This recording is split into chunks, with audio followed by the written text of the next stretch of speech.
baby hands and ruby lips, special magic from her fingertips. She could heal a nation with just a touch, make your soul cry without as much. Bring from the wellsprings on desert sand, walk on the oceans as tableland. She majestic, this you comprehend. The lady of love, dream of every man. I'm talking about love. Talking about love. Talking about love.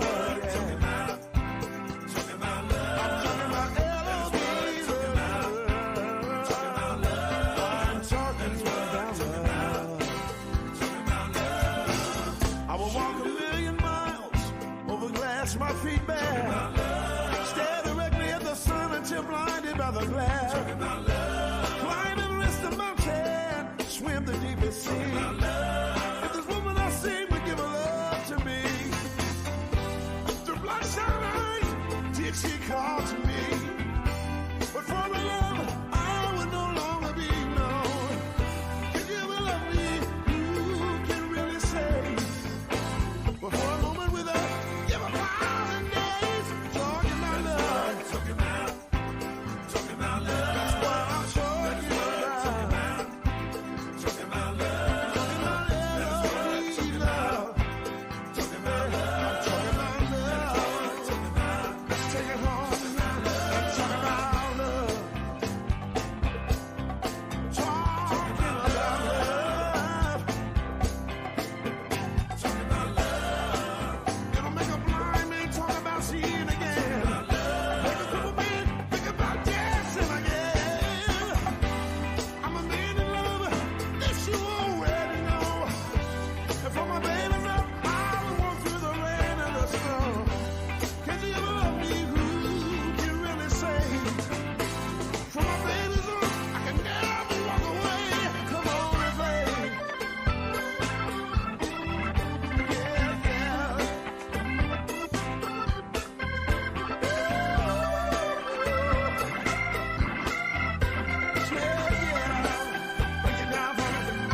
Let's talk about love. Talking about love. I'm talking about love. Talking about love. See, this man loves a woman. Talking about love. And it can change the world with the good thing he's found. Talking about love. See, he's going around telling everybody. Talking about love. Telling everybody about the love she's putting down. Talking about love. Yes, he did. Talking about love. When I knew I lost my dream. Talking about love. And then the shadow. Talking about love. From across my way. Talking about love. Talking about love.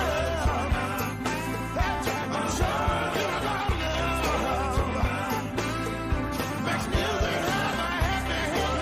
The sound. Talking about love. When you got a mighty love.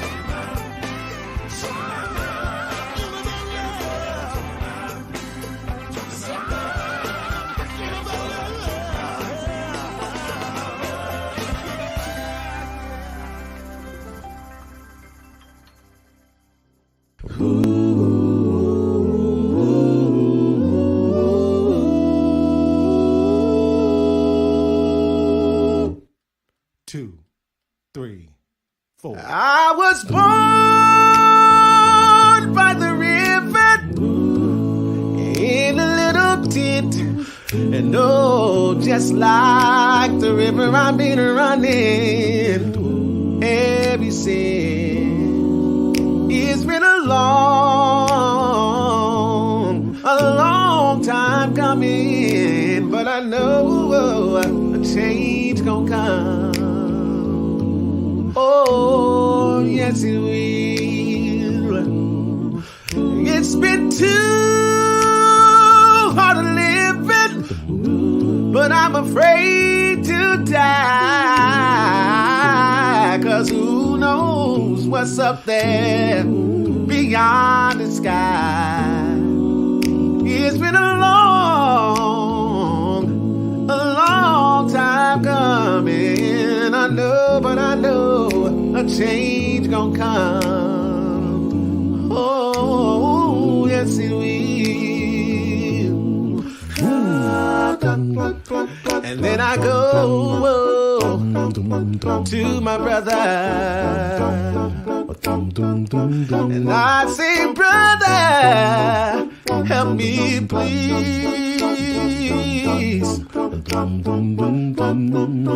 And he winds up knocking me back down on my knees. Whoa, there've been times that I thought, woo, I would last too long, but now I think I'm able to carry on. It's been a long time coming, but I know a change gonna come. Oh, yes it will. Oh, yes it will. It's gonna change. It's gonna change. Oh, yes it will.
Basketball is back, and BetOnline remains your number one source for all your sports betting needs this season.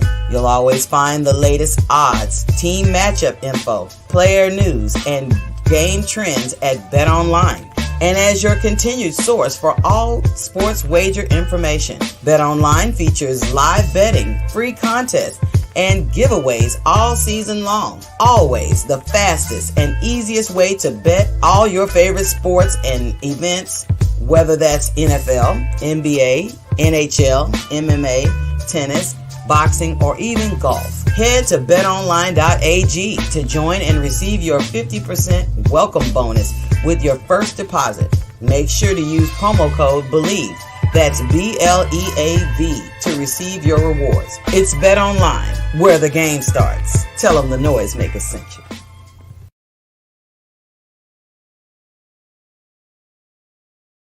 Popcorn World.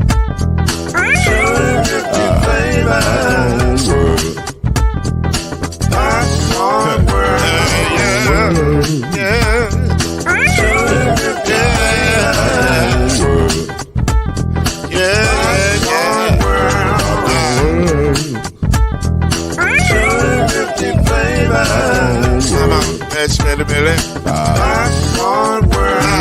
Can I make you move now? Yes, I can. So you can get this move in a bag of a can. You can make it round the world when it holds in your hand. Popcorn World. 250 flavors gonna make you smile. 250 flavors gonna make you smile. 250 flavors gonna make you smile. I said popcorn make you smile. Ah. Popcorn World. Popcorn World. Popcorn World. Popcorn World. The Popcorn World.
Welcome to Talkin NOIZ, the daily podcast that brings you up to speed and keeps you informed about real issues affecting real people. With your host, Mr. Talkin NOIZ himself, Lloyd Spence. His beautiful wife, Mrs. NOIZ, Kenyatta Spence. The ever-informed Brother NOIZ, Alan Brown. And yours cordially, Uncle NOIZ, Shake Anderson.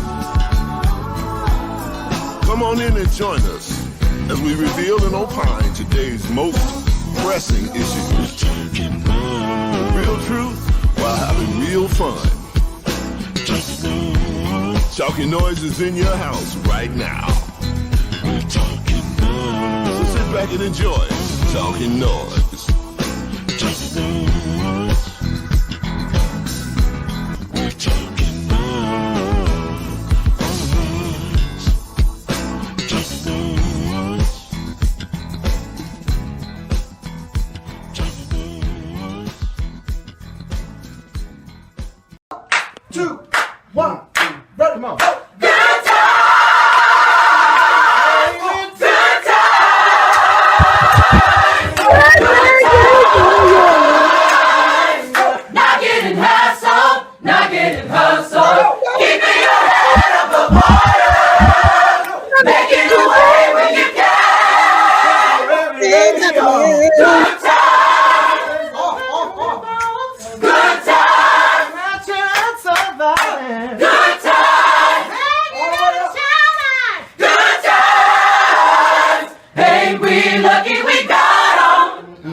Y'all didn't hear none of that, did you?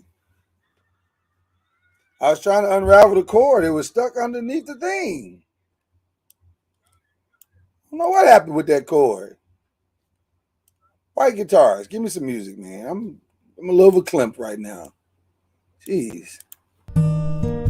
White guitars? Come on.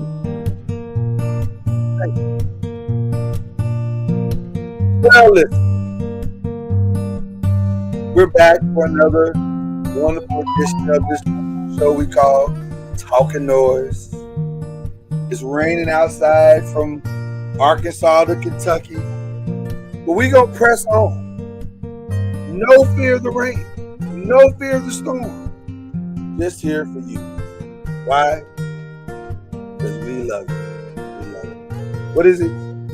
Where's Naya? It's we love you. What is it? I don't remember what it is. We love you. She'll tell me later. The bottom line is, we love you. Now let's have some fun. Talkin NOIZ. You're a little loud tonight. I'm gonna recommend you not do sign language if you don't know sign language. It was this. It's over the hand. It's like I love you, or it's like wait a minute. Whoa, there's a couple of because see, there's a couple of there's some. I don't remember what it is. Profanity, she'll tell us tonight. So you need to just relax. You're on the cusp of telling somebody. I didn't just told somebody I loved them or kiss my ass. I don't know which one I use. See, that's but that's the part. But that's not a problem because maybe to some people I mean I love you. No, and other people, you know. No. You talk about some people. It's possible. Had 2 meetings going there. What's going on, noise makers? Chilling like a mother. Oh, by the way, we still dry a little bit. Oh, y'all don't have the rain? Not yet. We got all of it. It's supposed to be a lot tomorrow and late tonight, but mostly tomorrow. Okay, well, we got all of it. All of it. I mean, the rumble and the bumble and it's buckets and buckets of water coming down up out there. Buckets. Now. I mean, so you like enough all up through there. Yeah, we all up and through there. It's been days now.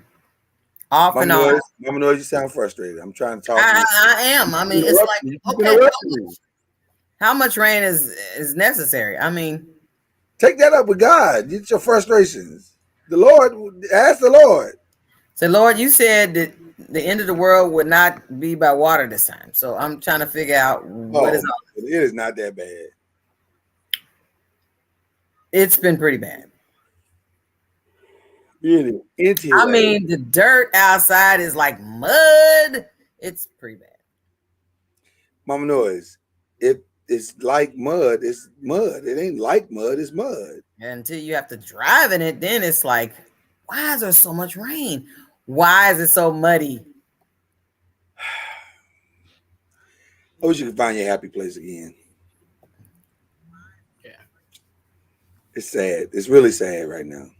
Mm. Plus, you're wearing white after Labor Day. What's that about? My husband said I look sexy in it. Yeah, you do. And there's that. I like it. It looks good on you. Thank you, baby. It looks good on you. All right. Albie, how you doing? Well, first of all, Mama Noise, how you doing? I didn't ask you that. I apologize. I'm well. Okay. Not really, but it sounded good for TV. What? So, you've been fussing since you got on the show. I was just saying I'm sick of the rain. Don't go down that road again. Al, I mean, I'm just trying to figure out this is not spring. We're done with that segment. Al, well, here you go. Here, can I just add a little bit to it? Go ahead. Would you rather test your swimming abilities or your flame retardant abilities? Mm-hmm. Because he did say it won't be water but fire next time. Mm-hmm. I don't want to test either one of them at this moment. Yeah, I think I'm gonna try to swim. I don't think my little black behind is flame retardant. So that's right. Preach, Al. You preach that thing. But anyway, like Mama Noise, I'm well. That's good. That's good. Mama Noise, somebody's calling you. Jesus. Well, I am well. Now, what's this I hear about the rain? Oh, you got problems with the rain? You got problems with the rain? You know, you can't satisfy people. You really can't. I bet, like I've said this before, God be probably up in heaven, like, you know what? Sometimes I bet God be wanting to tell us to kiss his ass. Like, I just low key. Like, because we be complaining all the time. Well, you just probably told somebody that in sign language. That's true. That's actually also true. And for whoever that I love, that I said that to, I apologize. Mm-hmm. Whoever I don't love, and you just over here meddling, I meant that shit. Yeah, I'm pretty sure you were nowhere near I love you. Nowhere. Yeah, I was close. Well, hold on. Where's Hananiah? I'm pretty sure there's two options for I love you. I think it's this. This is one. It's this. And I think it's this. I love you. And then the other one is hold on. Hands like Wakanda, I love you. Noisemaker, this is my beautiful youngest daughter, Hananiah, who is actually in sign language right now. Give me the two I love. Say hi to Uncle Al and your mama. Okay. Give me the two I love yous right now for all the noisemakers out there. There's I love you, and then there's. But I thought what is it? So, well, technically, you could either spell it or you could say it. Okay, so what was this thing you did the other night? What? Good night. Oh, I told y'all good night. So I didn't cuss y'all out. I just said good night. God bless and thank you, baby. You got good night, mixed up, but I love you. Thank you. You don't know none of it. At least I ain't putting on no airs. I knew this was one, but I thought this was good night too. And I think you can do something like, you cross your chest. Cross your arms. I'm trying to figure out what is happening. I was close. Yeah, but Lloyd just told us all go to hell, good night. I didn't say go to hell, good night. I didn't say that. Well, you said something, but you didn't say what you said. Yeah, this part. No, if I had done this, I told you something was. Did we ever figure out what this meant? I said it was profanity. Yeah, that is classic Three Stooges. I thought that was good. I thought that was Little Rascals that would do that. No, see, that's the part. Okay. We gotta figure out what that is too. Oh my gosh. Figure out what that is. We don't know what it is. Okay. We got a good show for y'all tonight. But before we get to the show, let's talk about some church announcements. Church announcements are very simple because we just tell you what's going to happen. And what's going to happen is we talk that Tuesday tonight. Got a good topic we're going to get into eventually. Like, we got some other stuff we want to talk about first. And then we're going to get into tomorrow night with the five. Woo! We talking Heisman. We talking Colorado, who just hired their new coach. They just hired their new coach. We'll get to that tomorrow. Well, not tomorrow. Colorado just hired their new coach, or Jackson State just hired Jackson State hired there. Well, both of them technically hired. I was getting ready to say, they both hired a new coach, but Jackson State hired their new coach as well, even though their new coach is part of the old coaching staff. So, then we're gonna get into some really interesting conversation here on Believe in the ACC about the transfer portal and who do you trust in ACC basketball. And boy, that's gonna be a hot one because I know the people in Louisville are not happy right now. Lord have mercy. So we'll get to that. Black Friday, Throwback Thursday. We got some Throwback Thursday stuff. The next time you'll see us live, it'll be Friday. So just FYI, next time you see us live, it'll be Friday. And then, of course, the all-time top 10 list. The part 3 will be, excuse me. Part 3 will be this Saturday, which, by the way, this Saturday will be our last show for the year, right? Am I right? Because next week after that is Christmas Eve, and then the week after that is New Year's Eve, right? So yeah, this is our next Saturday is our last show for the year. So there you go. So I hope y'all ready because we be wrapping this thing up Saturday. So there you go. All right, that's the church announcement. Please govern yourselves accordingly. I forgot yesterday on In Case You Missed It Monday. So this is going to be an extended In Case You Missed It Monday, but now it's Tuesday. We got a couple of stories we have to bring up because they're pretty interesting stories. And one is I forgot to mention what happened to my pastor this weekend. Did y'all hear about what happened to my pastor this weekend? Not so much him, but someone that appeared right. Shows. Well, he was doing a revival in San Francisco. And everything was going well, you know. And then he saw a guest in the audience, and he said, "Oh, let me bring up this guest so they can say hi to the peoples." And he brought up the guest to say hi to the people, and let's just say things did not go well.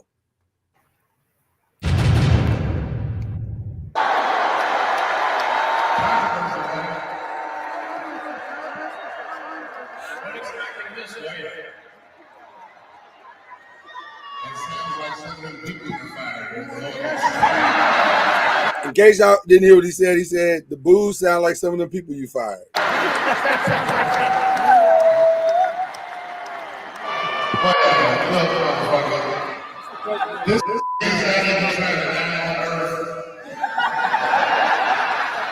His whole business model is fuck Earth. I'm leaving it anyway. You all anything good going on. That's what we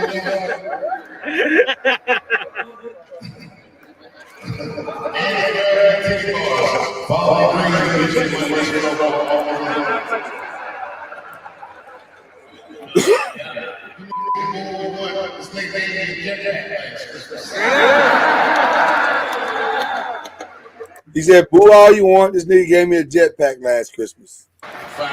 He's basically trying to make this uncomfortable booing, palatable. You hear that sound, Elon? That's the sound of pending civil unrest. I can't wait to see which story destiny next, motherfucker. You shut the fuck up. But you lose. There's something better than you can do. Booing is not the best thing you can do. Try it and make it what you want it to be. I hear it out loud. Two questions. One, how are they different? That's pretty much it. They went on for a little bit, but they tried to calm the booing down. It did not work. And then today, this happened. Chappelle does not believe in God and does not believe in Jesus. These are the kind of black leaders that the Zionists put in front of us. What the fuck? Wow. Oh, God, Kanye West. Kanye West. He is my friend, but I can't believe it. He has a sock on his face. That's cool. Must be Balenciaga. And so he goes, Dave Chappelle is a hack. God damn. There's only one Dave Chappelle. Is he talking about me? Or is he talking about maybe it's another Dave Chappelle? Dave Chappelle. Dave Chappelle got that joke from Owen Benjamin. Damn, it's me. Wow, that's fucked up. God, that's why they dropped that.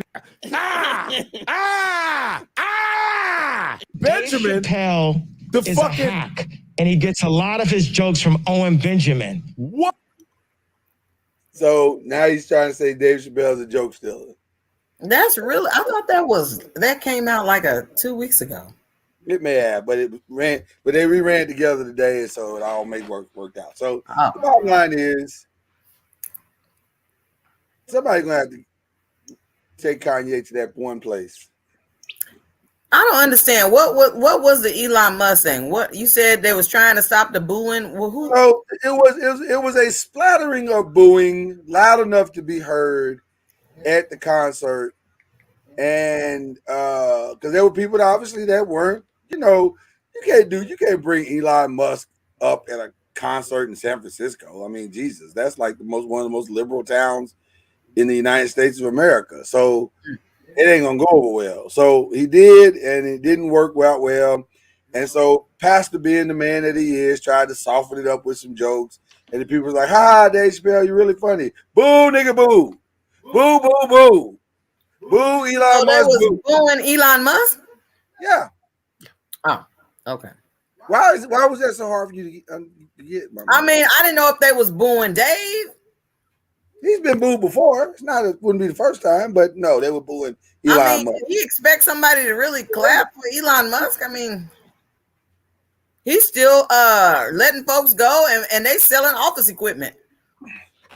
The last article I read, they were getting rid of all the stuff that that all this extra unnecessary stuff in the Twitter office. They getting rid of all that stuff. So I don't know about all that part, but here's the part that I do know. Dave wasn't bringing Elon Musk on because he's probably an Elon Musk fan. I think he was bringing Elon Musk on because Dave is a fan of free speech, and on some level, I think Dave thinks Elon Musk is kind of fighting for free speech in the sense of, while you may not agree with what people are saying on Twitter, censoring them may not be the best way to go.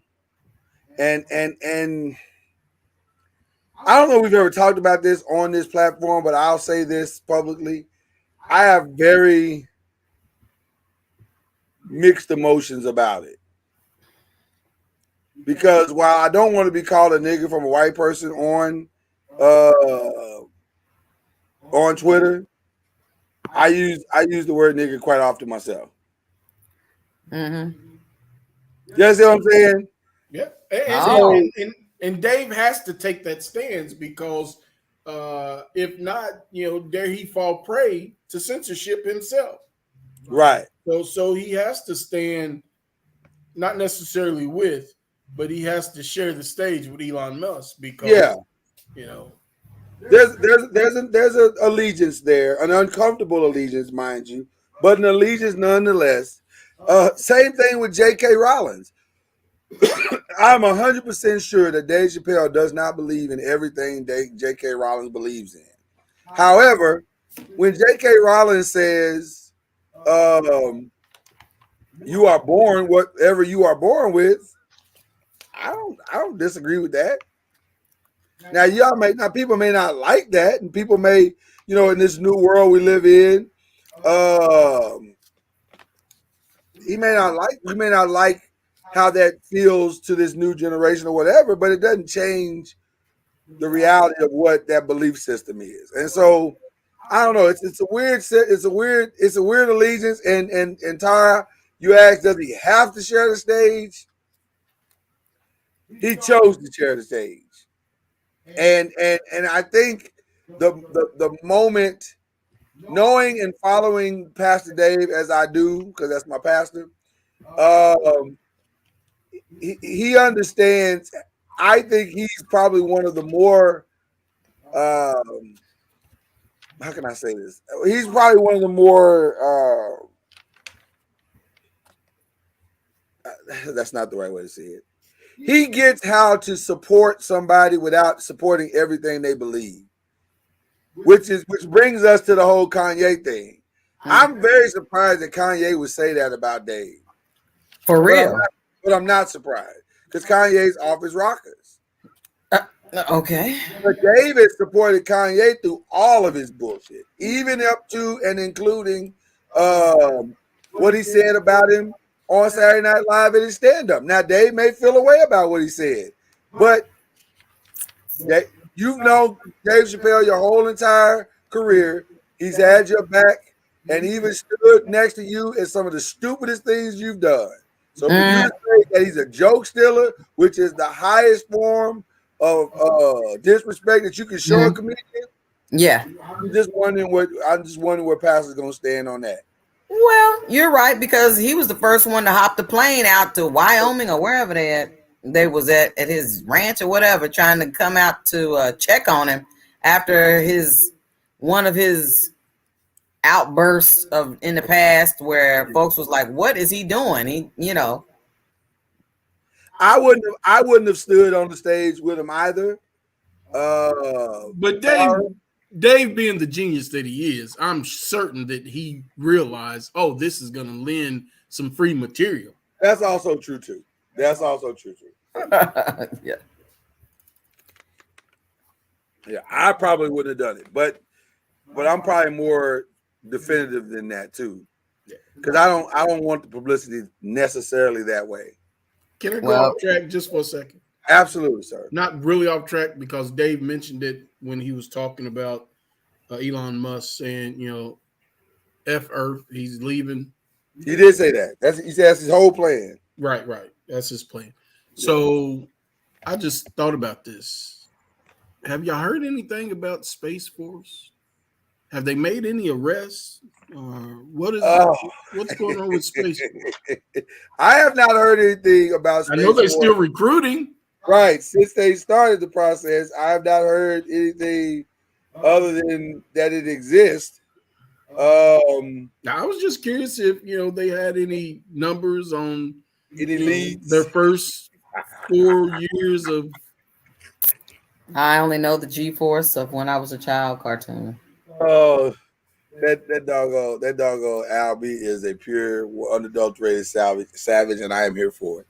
I don't want Elon to leave Earth and then have to deal with a bunch of crime. Right. We don't want that. Nobody wants that. Right. Nobody wants that for him. We want his life to be a little easier than that. It's gonna shoot your boot out there where there's no gravity. I can't wait till first 48 Space Force. Oh my gosh, that's gonna be dope. That's gonna be fun. Oh my God, I gotta do it. Shout out to the band. Savage! I'm a savage! Oh my goodness, Albie. I'm just saying. Hilarious. What were you gonna say, Mom Noise? I'm sorry. Shout out to LeBaron Burton. LeBaron Burton in there? LeBaron is in the chat, and shout out to Woodland, your Child Development Center. What went down today? I didn't understand. I got to the video live late. What happened? Queen Nina Burton acknowledged or was letting us know that the daycare center got a level 4, which is pretty high ranking, and so we congratulate them, celebrate them. That means they're like one of the best ever to do it. Are you shocked though? No, I'm not shocked. Because she be doing some incredible things up there. They got an incredible garden, like a full-fledged garden behind their daycare. I mean, listen. Well, I heard them praising the Lord. Yes. They were praising the Lord. So, ladies and gentlemen, today in the Oval Office, President Joe Biden signed legislation that protected gay and interracial marriages. Now, I gotta be honest with you. I didn't know interracial marriages were in trouble. I didn't know that there was the danger that interracial marriages were like in some type of hostile takeover situation where things were about to go left. I did not know that. But now that I am aware that interracial couples all over America now come out of hiding. I'm just saying, it was basically to overturn the landmark Obergefell versus Hodges decision, which legalized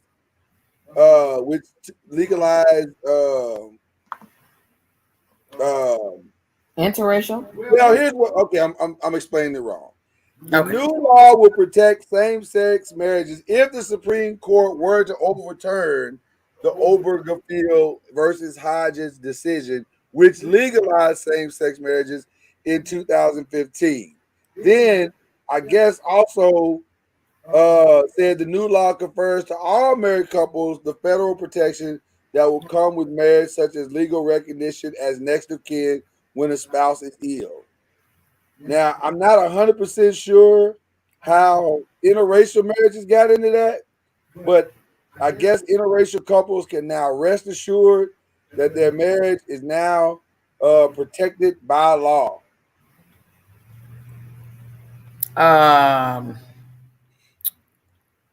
That was legal back in 1967. Interracial marriage was legal back in 1967, I believe. Mm-hmm. So I'm trying to figure out if it wasn't in trouble before now. I mean, after it had been legalized, why all of a sudden it needs to be brought before the Supreme Court as if it was in jeopardy? Well, listen. I know. I understand now. I understand because the vice president is married. Is in an interracial marriage. Is that it? Wow. What is happening? We are really coming in hot today. Savage! I'm a savage! Oh! That probably had nothing to do with it. Wait a minute. You remember that one law hurry up and was quickly expedited. So I don't think it had anything to do with it. I don't know why the interracial part was so critical to this. But now I will say this: the same-sex part, for sure, probably needed to be protected. Probably. Because this Supreme Court would have absolutely overturned it at some point. So, wow. I mean, I'm just telling you, it's a conservative court. I heard yesterday on another platform that there were murmuring about either making interracial marriages illegal in certain states. So, really, we're going all the way back to the 50s? Well, it is still on some states' law books. It's not enforced. It's not enforced, but it is still statutes in place that prohibit interracial relationships. To this day, it can't be in Indiana. It's going to be in Mississippi, Alabama. I think definitely one of the Carolinas. Surprisingly, it might be North Carolina. Wow. Well, listen, they did what they felt like they had to do. It was definitely the lead in to, I'm sure we're going to hear a ton about it during whoever runs for president next is going to be a part of their platform. So I get it. I get why they did it. Here's my thoughts on the same-sex marriage. And we like to speak candidly on this show. Feel how you want to feel about it. Okay? Feel how you want to feel about it. To me, that's a separate issue from some of the realities that are taking place. And one of the realities to me that takes place is that to me, I think it's not 100% complete in the sense of this. I think a person, when they work, now I'm talking strictly economics here, they should be allowed to put whoever they want to put under their insurance if they're paying for it. Now, if your employer is paying for your family insurance 100%, then they should be able to set the guidelines as to what they are willing to pay for. But if they are taking money out of your check to pay for your insurance, then you should be able to put whoever you want on your insurance or your life insurance. If you're paying for it, you should be able to tell the company that you're paying money to who you want that to go to. That has been, and for me, that has been the one thing that I am their ally in. Like, I've never liked that, because if I'm a single man and I have a little sister and a little brother, my parents are gone, and I have a little brother and a little sister, and my little brother and little sister need insurance and life insurance protection. I should be able, as a single man, to put them under my protection. And it should have nothing to do. I should not have to jump through the hoops of adopting them or having legal custody and guardianship. That's ridiculous. It's my insurance and I'm paying for it. And I'm saying I'm willing to pay more. I don't care. I don't mind paying the copay. I don't mind paying the upcharge. I don't mind paying, what is it? What do they call it? You know what I'm talking about. Premium. The premium and stuff. I don't care. I'm willing. If I say that I'm willing to do it, I should be able to control it the way I want. So I've always had an issue with that. It sounds like you're saying you should be able to designate what family looks like yourself, instead of them telling you what family looks like. As long as you're paying for it. As long as you're paying for it, right? And again, it has nothing to do with personal or moral beliefs. It's just, that's just what it is. You know, now it's easy and convenient to make it a moral issue, because then it's easier to fire people up and into an emotional decision. And I don't think this has anything to do with emotion. This is just what's right. This is just what's right. Politics is so contradictory, because I don't see how you say you're against big government, but you're intruding in people's personal lives. Morality. Right. You're trying to police morality.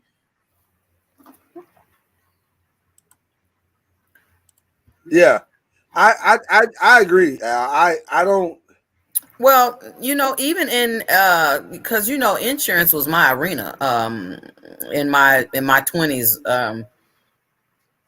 And one of the big things is like parents being able to, I mean, they allowed parents to be able to keep their kids on their insurance in some states up to age like 25.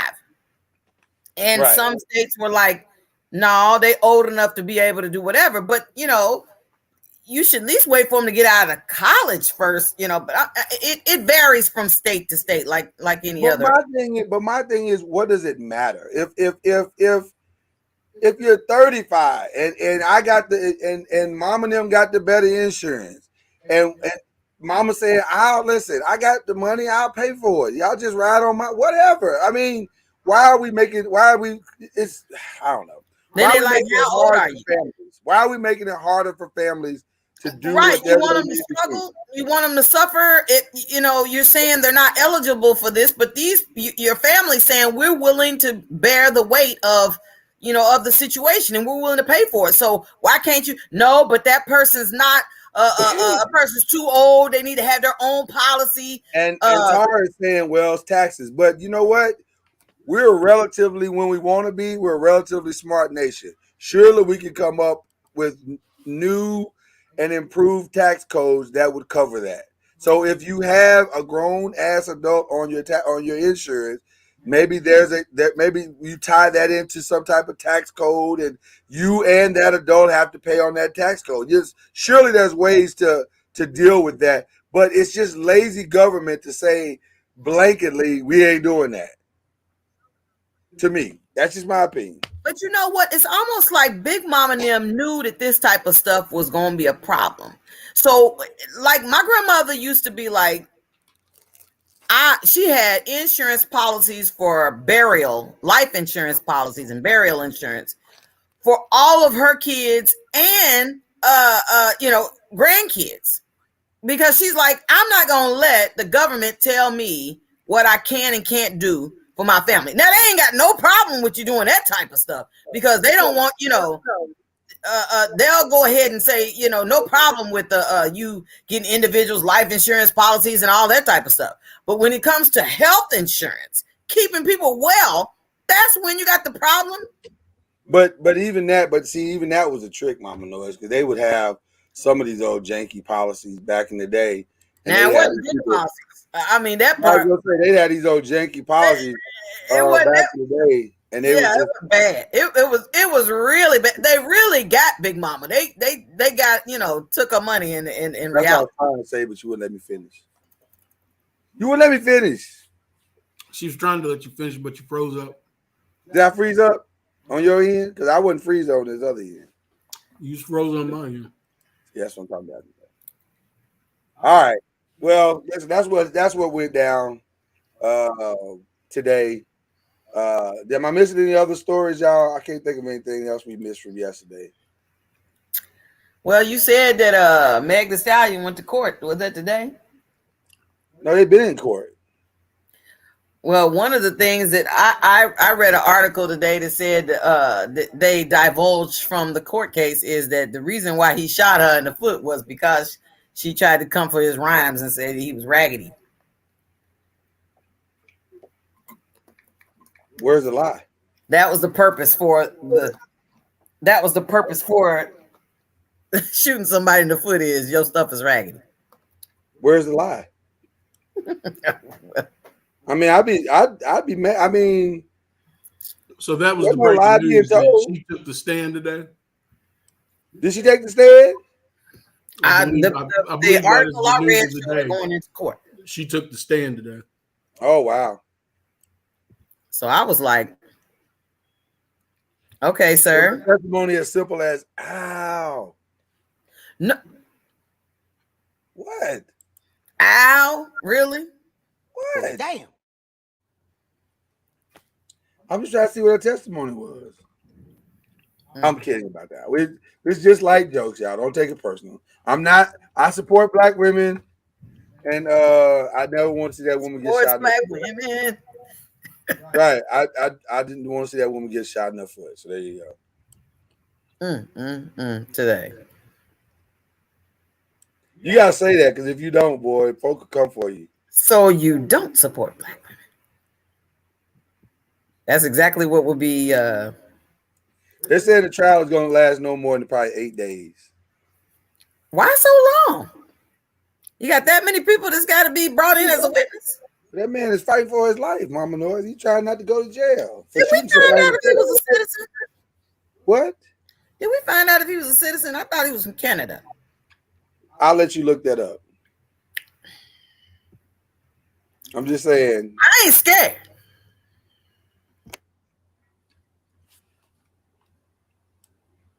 Well, yeah, I see that Al where she said on the stand today, I just don't feel good. I can't believe I have to come up here and do this. Meg detailed the events leading up to the alleged shooting. She explained tensions began to escalate between her and Lanez during a car ride after leaving a party at Kylie Jenner's house. Meg said Lanez had an attitude because she had asked to leave the party early. The rapper added Lanez then told her she needed to stop lying to friend Kelsey Harris, who was also in the car, about their past sexual relationship. The pair went on to trade barbs over their respective music careers, and Meg said, prompting her to ask to be let out of the vehicle. However, as she began to walk away from the car, Megan said she heard Lane say, quote, "Dance B," as the singer shot her. I'm in shock. I'm scared. I hear a gun going off, and I can't believe he's shooting at me. He was holding the gun, pointing it at me. After getting back in the car, Megan said Lanez promised her and Harris $1 million to keep quiet about the assault. Meg said she refrained from initially reporting the shooting to police, citing heightened tensions surrounding police brutality. At the time, this was the height of police brutality in George Floyd. And if I said this man just shot me, I didn't know if they might shoot first and ask questions later. Meg explained, adding that in the black community, it's not really acceptable to be cooperating with the police officers. So there you go. That was her testimony. If he's convicted, he could serve as much as 23 years in jail. Did we ever get a list of all the charges?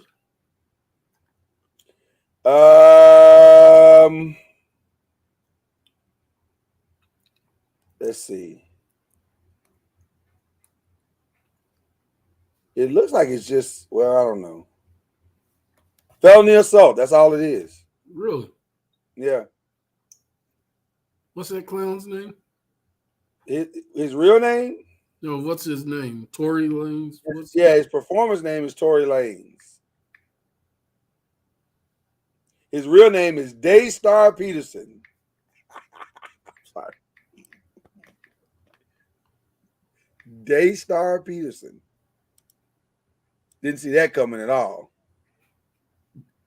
Okay, so anyway, that's what's going down so far with Meg the Stallion. That's an update from that situation. We also have another update real quick about the Diddy Young Miami situation. Diddy said, and I quote, "Young Miami is not my side chick. Never has been, never will be. She's very important to me and special to me, and I don't play about my shawty wop. And I don't discuss things on the internet, and I will not start today. So think what you want, but know that if you do something to hurt mine, I'm going to come to your house, and we're going to talk about it like human beings." Isn't he talking about it right now? Well, yeah, he had to go to the internet and say that, but well, did he go say it on the internet, or where did he say it at? Let's see. I don't know where he said it, but wherever he said it, that's what he said. Oh, it was a tweet. So he had to go to social media. He went to Elon Musk's tweet platform where there is free speech right now.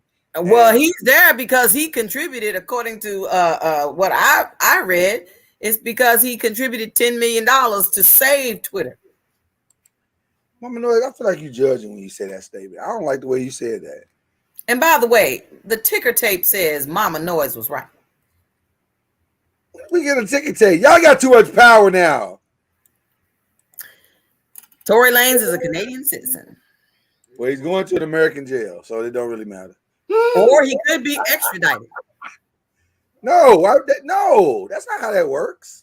They could say you committing crimes over here. You only extradited if the crime was committed in Canada. Right. He's going to an American jail. Yeah, but when 21 Savage committed a crime over here, they was trying to kick his butt out of the country. That's because he had other shit going on in his country. We don't know. They were trying to expel him from this country. We actually do know. If convicted, he's going to an American jail. He's going to serve American time. That's how it works. And he is facing 3 charges. Well, see, they only mentioned one on USA Today. Yeah, they added charges as recent as 8 days ago. Oh, so he showed up to court and was like, "Surprise, nigga." I'm sorry. Really? It was an unregistered firearm. That's one charge. It was a semi-automatic, which is another charge. Oh, wow. And is he a felon? I don't know. He will because all 3 of those. He will because all 3 of those are felonious charges. He is an idiot, is what he is. Yeah, that's just stupid. That was just a stupid reason to go to jail. You said something about me. I'm gonna shoot you in the foot. What are you, 7? What do you think this is, Harlem Nights? I'm gonna shoot you in your pinky toe. What the hell's wrong with you?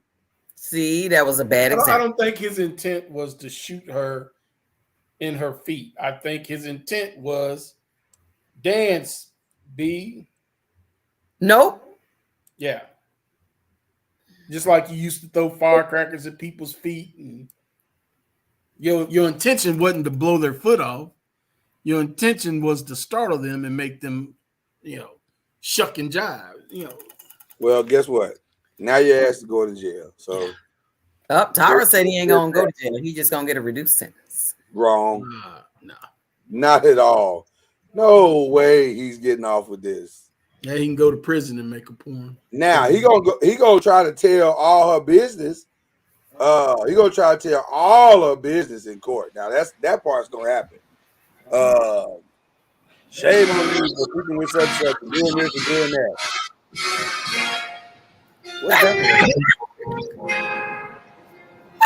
What's that? I'm sorry. Hold on. It's not me. I'm sorry. Are y'all having a revival? What y'all doing over there? Look, that's Miss Patterson and her music. Is that Do It For Me? I'm sure that's what it was. Asked her, is that Lord Do It For Me? Oh my gosh. That is what it was. Dang. This done turned into Name that tune. The gospel. Lord Do It. I'm not low key impressed that you got that in like 2 notes. That was impressive. Al. What's going on, LeBaron Burton from Popcorn World? Hey, how y'all doing? It look like you got some new Christmas trees back there. Let me go ahead and put an order in. Yeah, they just came in today. I've been unboxing stuff, trying to get this last 2-week push going. It's less than 2 weeks. Yeah. Tell me about it. Like 12 days. Tara's under the impression that if Tory Lanez doesn't go to jail, then I'm gonna owe her two tomahawk steaks. Damn, at today's market price. Right. Let me go ahead and answer Tara. And I mean this in the most loving way, Tara. I really do. Hell no, can't do that. We got another one. If you think, well, that was a little harsh. I ain't gonna go there. I ain't going there. You got me fucked up. But I am saying, if you think I'm gonna bet my money on Tory Lanez, now I can use that one. Got me fucked up. And that's no disrespect. That's no disrespect. It's just never gonna happen. I would never bet on Tory Lanez in any capacity. So there you go. And noisemakers, while we have you on here, and we have LeBaron Burton, the Popcorn World owner, founder, CEO, and all of that wonderful stuff. Have you placed your holiday order for? Can I ask you a question? Whoa! How you just gonna put a commercial right in the middle of the show? It'll be like, I'm trying to get this stuff out the dough that I got. Whoa! No, we got those nice, beautiful holiday tins. Let us see one of those holiday tins, LeBaron. Oh Lord! You have to go online. He's gonna put a commercial right in the middle of the show. I'm going to split my screen and go to the website right now. This looks really nice. See? You got it, Tara. You got it. Yeah. Looks really nice. Okay. Anything else you want to say, Kia, before we move on with the actual show that we're doing? Order your popcorn today. I had the website up here, Mr. Noise, throwing shade. I'm not throwing shade. He didn't come in for that. He said, I'm trying to get caught up, and you making it worse. That's not true. I saw that. You need to see what he posted today about all of the movie candy boxes and stuff. They got awesome stuff happening up in Popcorn World. Oh, you talking about the Twitter post? Mm-hmm. Oh yeah. Mr. Noise, you need to read your Twitter posts. You know, I'll be working. That's what you're supposed to be doing. Really? That's all right. I'll read my Twitter post. Okay. In the meantime, because they got a whole lot. Other than all that, how are you doing? Everything good on your end? Man, I'm not about to complain about nothing. I tell you that. Yeah, we you know, things are moving and going. We as y'all see, my wife, we had our Paths to Quality accreditation. So we received the highest accreditation there. So we're the highest level accreditation in 3 different points of child care. So okay. Noisemakers are asking, when do we have to order to guarantee delivery by Christmas? What's the cutoff? Thanksgiving. Stop it. We're going into overload Like I'm probably gonna go home and sleep for an hour, and I'm coming back to make popcorn. So we're trying to get our queue cleared out. The 20th, I think, is going to be the danger date. The 20th. Wow, that's pretty good. That's awesome. Now that's provided you just doing regular shipping, right? Yeah, I did. So extra. Send him a sausage link. Nope. You don't check your email, Jay Joyner. Be sure to use your noisemaker promo code. Okay, it's there now, Jay. Star said, "Let me see." To get another in. Look, see, Ron Nolan chimes in. Order the extra bourbon crunch.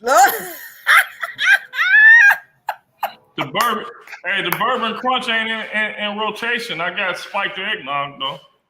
Uh-oh. What is spike with though? That's the real question. You can't just be spiking it with Fireball. The spiked eggnog is actually, I think it's a brandy flavor. Oh, okay. And Ron Nolan, don't you be asking for extra bourbon, nothing. Oh wow, that escalated. That escalated very quickly. I did not see that coming. Or that I was called reaching out to LeBaron just the other day saying, what is the Chicago style? I try not to laugh at it. I didn't. Okay, hold on, it's just that I'm realizing that even being in this business, Chicago folks just assume everyone knows cheese and caramel. They know what the Chicago style is. Yeah. And it's a huge population of people that don't know what that is. So I was chuckling when I was responding to you. Okay. All right, Kiana. Can we Cuz just showed up. What is wrong with Cuz? Well, he got that Oculus on his head. He's like our former president. He don't want to face reality, so he's in the virtual world. Hey, I gotta give him credit for someone. Wow. Don't understand. I don't know if it's the water he's drinking or dietary changes. I don't know what's going on. Hey, you get more savage by the day. Hello, Cuz. How you doing, brother? How you doing, Mama? You got your new coach, Cuz. Hello. You got a new coach. Can you hear me? We can hear you. I said you got your new coach. Mama knows. How you doing? Why are you trying to ignore that you got a new coach? Can Mama Knows hear me? You know what? Yes, I can hear you. You better start answering. Tyra is in the chat talking about where is eggnog flavor on the website. It should be on there. It should be on there.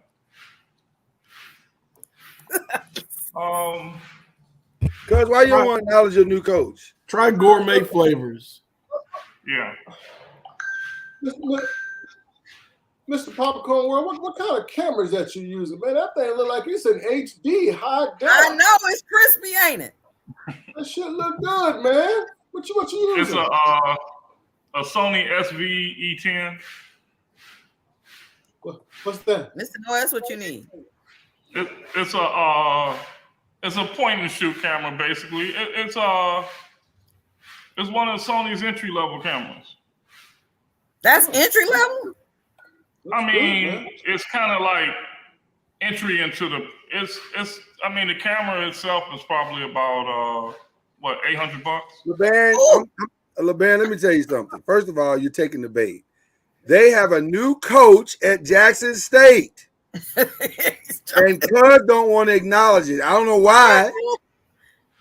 Don't take the bait. He's trying to distract you with this bullshit camera story.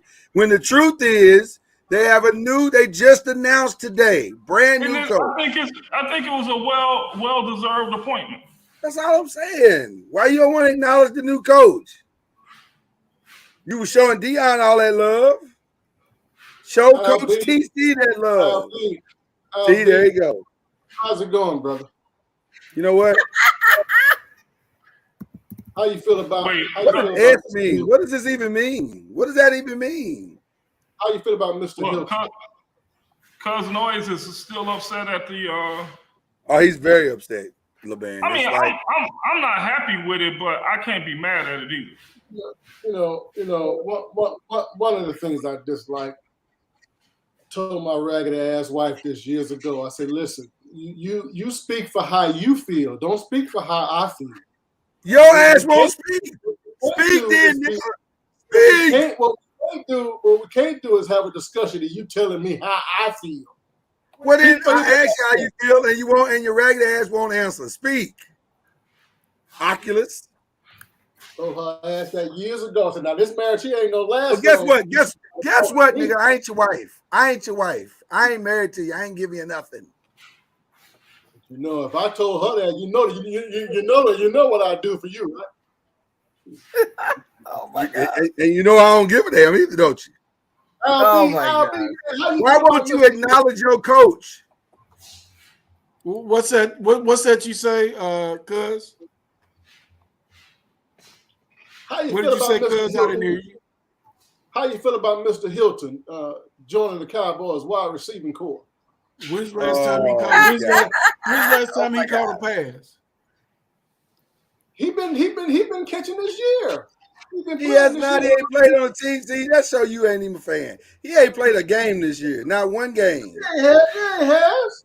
For who? Who did he play for? Got like 500 yards. Who did he play for? Got like 500 yards so far. LB, I can't find it anywhere, so it might have to be a write-in. Yeah. Yeah, she may have to put it in the notes. Tara, you may have to put it in the notes on your order if you want the eggnog flavor. Today. And I blame Cuz for all of this because he just simply won't acknowledge the coach and the success of this young man who has worked his entire life. If you want to talk sports, then let's talk about your team. Uh-oh. Now you want to change the narrative. Now you want to change the narrative. So you don't want to talk sports. I got two sports shows that I talk sports. Tried crab legs. I got two shows that I talk sports, and I do it every week. So I love talking sports. I'm trying to talk sports right now about your raggedy team. And yes, everybody on here has tried the crab legs, and we love them. Favorite. They are amazing. Crab legs are amazing. They are amazing. Is that Tara sitting there looking like that on that profile picture? Boy, you talk about distracted. Go ass open. Shit. I'm sorry. I forgot where I was. I'm sorry. We ain't seen you in a few days. How you been, man? A month of Sundays. Don't ask my wife. Shit,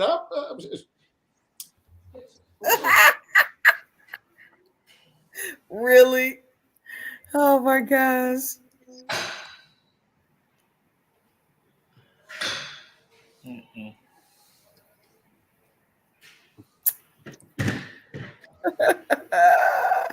We'll move on because this nigga don't want to answer the question. He's sad.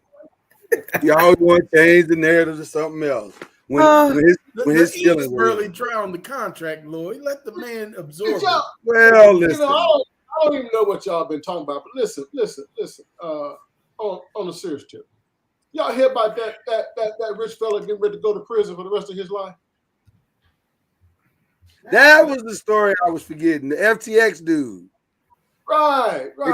They called him overseas. Yeah. He thought he had gotten away, and they was like, "Hey man, ain't you supposed to be in America?" And then that's who got expedited, Mama Noise. They brought his ass back over from where he was over here. You talking about that kid, the young kid? Yeah. The FTX dude. His ass up. He took everybody's money. Yeah, he's going to jail. Oh yeah, he going. Here's the thing. I saw his interview. He did an interview, a couple of weeks ago? Oh. And here's the thing. What do you expect when you make, he basically, in my eyes, is a teenager in charge of billions of dollars? What do you expect is going to happen? I basically want to smack everyone that put the amount of money that they put in there, and that's like my son, okay, doing something, and it seems great, right? He's rolling and everything. I just say, you know what? I'm gonna put the entire family's savings in you because I believe in you. That ain't about to happen, and I love my son. But you taking it too light, LB. This dude was 25, 6, 7, almost 30 years old. Alan. He grown man. Alan, where else in the American market do you find a 25-year-old in charge of billions? And when I say billions, I'm saying with a capital B and add 4 more dollars, okay? And you're naming stadiums after this kid's company. Money don't know that you're 25. 25 is like 17. LeBaron, stop that. Money don't know that you're 25. And here in the finance world, yes. No, it doesn't. All money know is that somebody made it and somebody's spending it. Now, name a financial institution that's being owned and operated by someone less than a zillion years old. You got all these white white men running these. Facebook. That's not a financial institution, sir. Do what? It's not a financial institution. Oh, you said a financial institution. Yes, that's what FTX was. Well, a lot of these financial institutions were not started by old white men. They became old white men.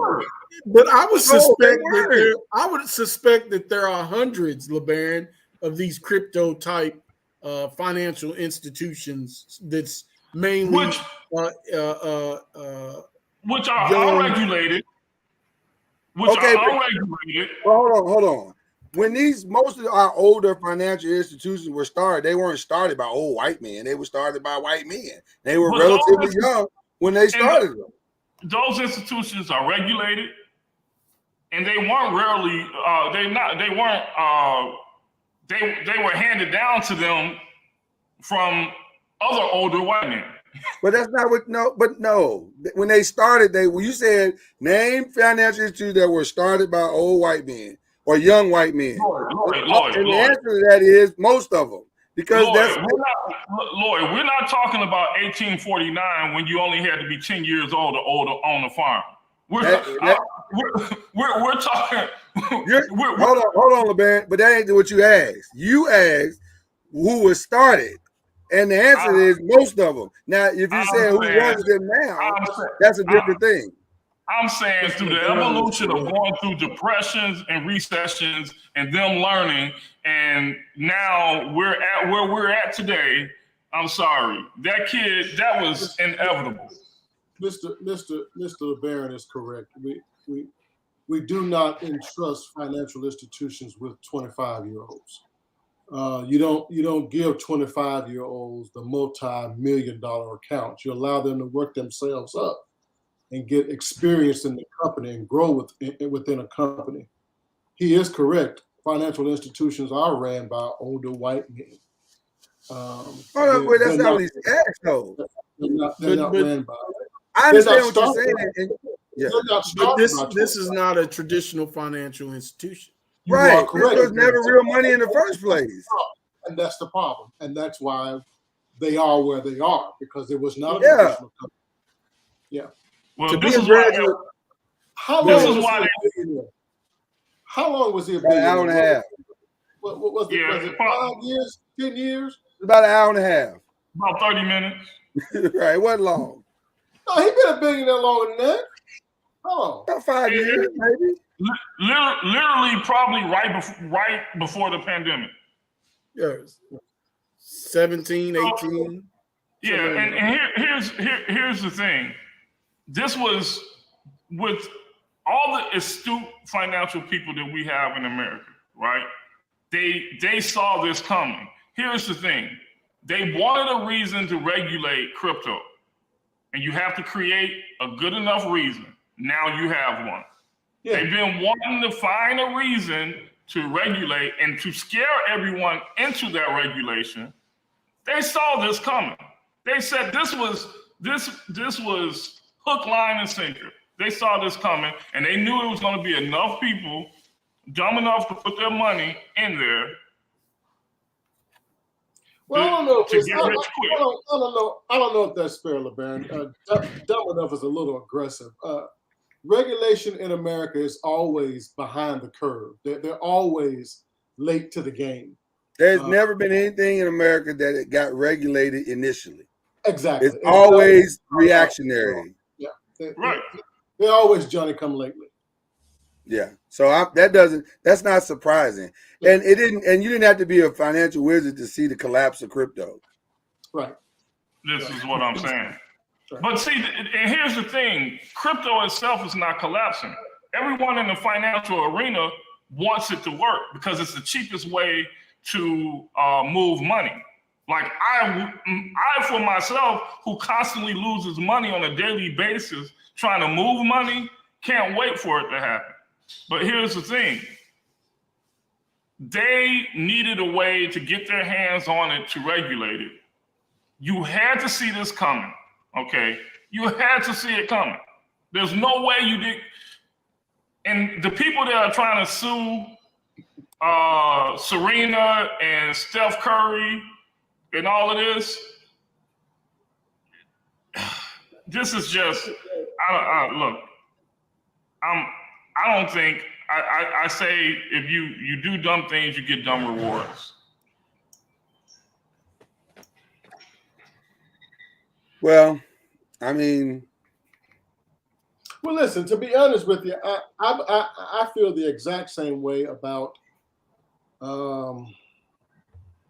social media. I believe that thing should have been regulated a long time ago. Now you're moving into censorship and stuff like that, and I'm going to step back. Well, in the name of that amendment, the First Amendment, there's a lot of damage that can be done, and only when the damage is done do regulators say we need to regulate. It's too late. Yeah, but the thing with social media is this. I think that's a whole different conversation because personally, I agree. Yeah, because personally, I don't think it needs to be regulated. Honestly, I'm on that freedom of speech bandwagon. Yeah. And for all these people that are saying that they're being bullied, all these people that are claiming emotional stress or whatever, get over yourself. You remember what we came up on the Sticks and Stones? Mr. Popcorn World, listen, total freedom is a bunch of BS. Obviously. In any area, total freedom is BS.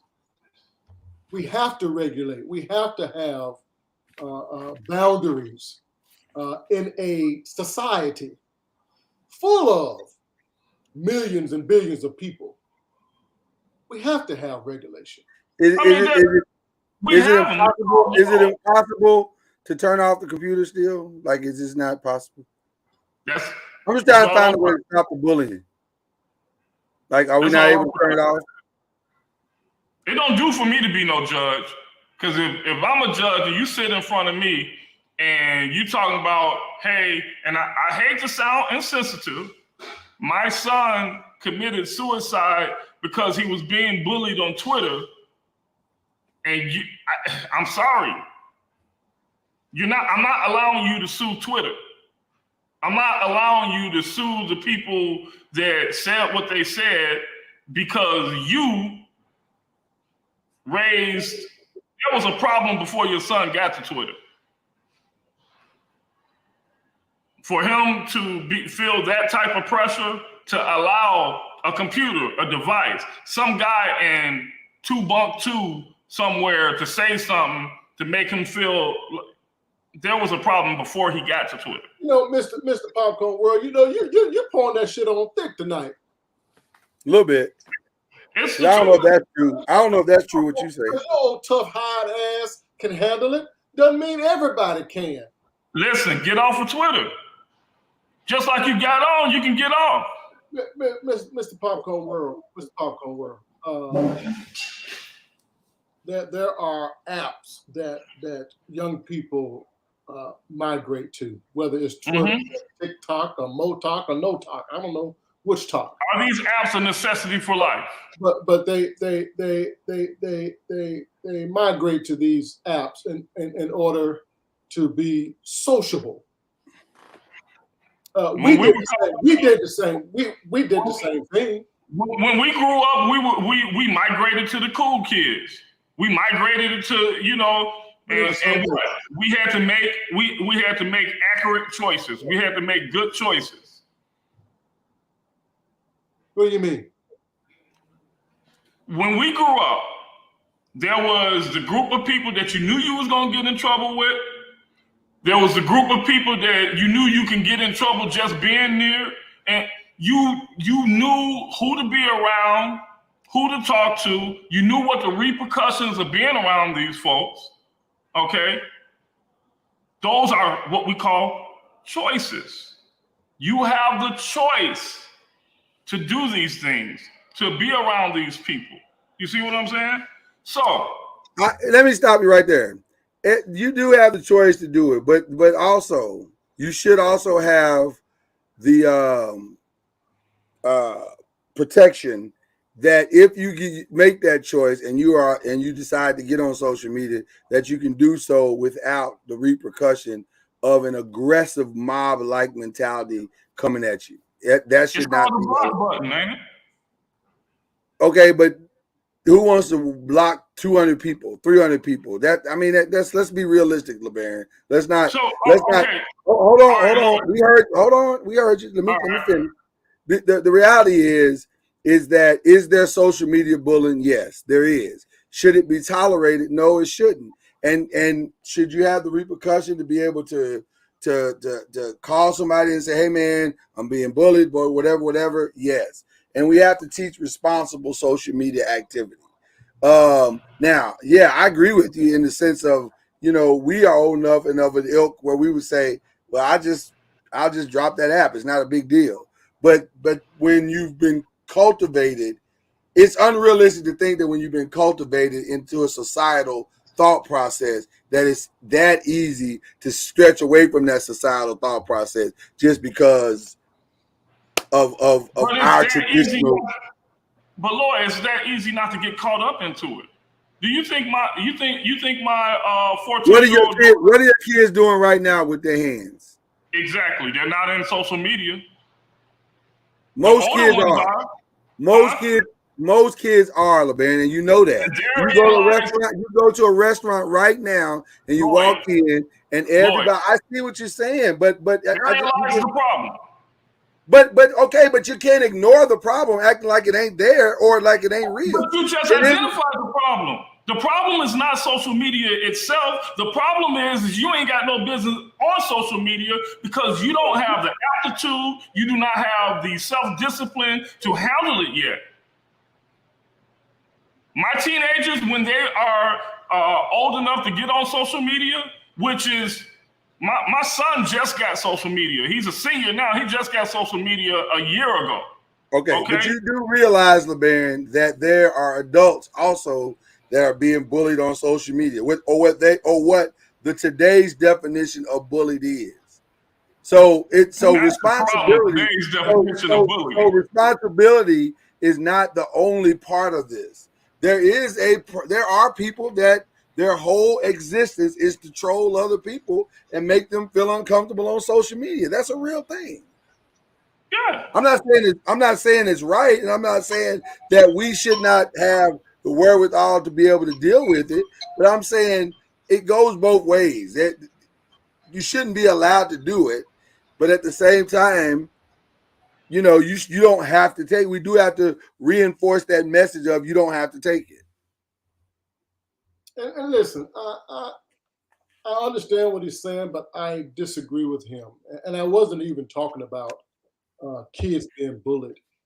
I was talking about the lies that are spread on the internet and that are sold for truth. Right, and that's another part of it. Very, very, very dangerous game. That's another part of it. That's a big part of it.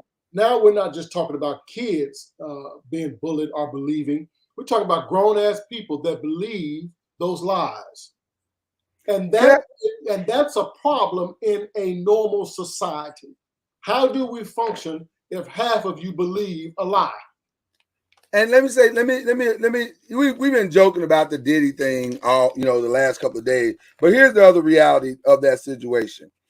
We really don't know what conversation he's had with his girlfriend or whatever she is to him in Miami at all. He probably 9 times out of 10, he probably told her, hey, I got this situation and circumstance that has led to my own little conundrum, and I got a baby on the way. She's like, all right, whatever, as long as you keep the money coming, I'm good. So, but that ain't a conversation that they have to share with us. But on social media, somebody puts out, oh, Diddy done cheated on Miami. Now we all believe it. Now we come on the podcast and talk about it. Now he's, you know, it's the joke, it's the this. And like you said, because it may not be true. It's more than likely it's not true. But that's the other thing, Lloyd. Now, something like that, if I feel like this, if someone gets on social media and starts something that's not true, and it can be, you know, followed back to you and say, like, who was that just sued somebody not too long ago? Those parents sued that. You got to it was Cardi B. Cardi B sued old girl and won. Okay, hey, what's that new meme? You know, mess up, find out. So, but the reality of it is that happens. That probably is the biggest form of the bullying that's taking place. Most of it is just somebody lying on somebody. Exactly. So that's what I'm saying. So that's what laws are for, right? So yeah, make an example of people when you find that stuff out, right? And that's fine. But what I'm talking about is all of this censorship. But that is a form of censorship. You might not. No, that's not. You may not call it that. Listen, you can say whatever you want to say, but there are ramifications when you say what you say, whether it's to another adult or to a kid. There has to be repercussions for lies that are spread.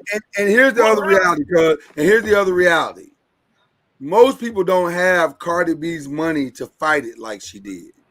So the reason why she got restitution is simply because she had the money to fight it. That's it. That's the only reason. But Lloyd, that's always the case.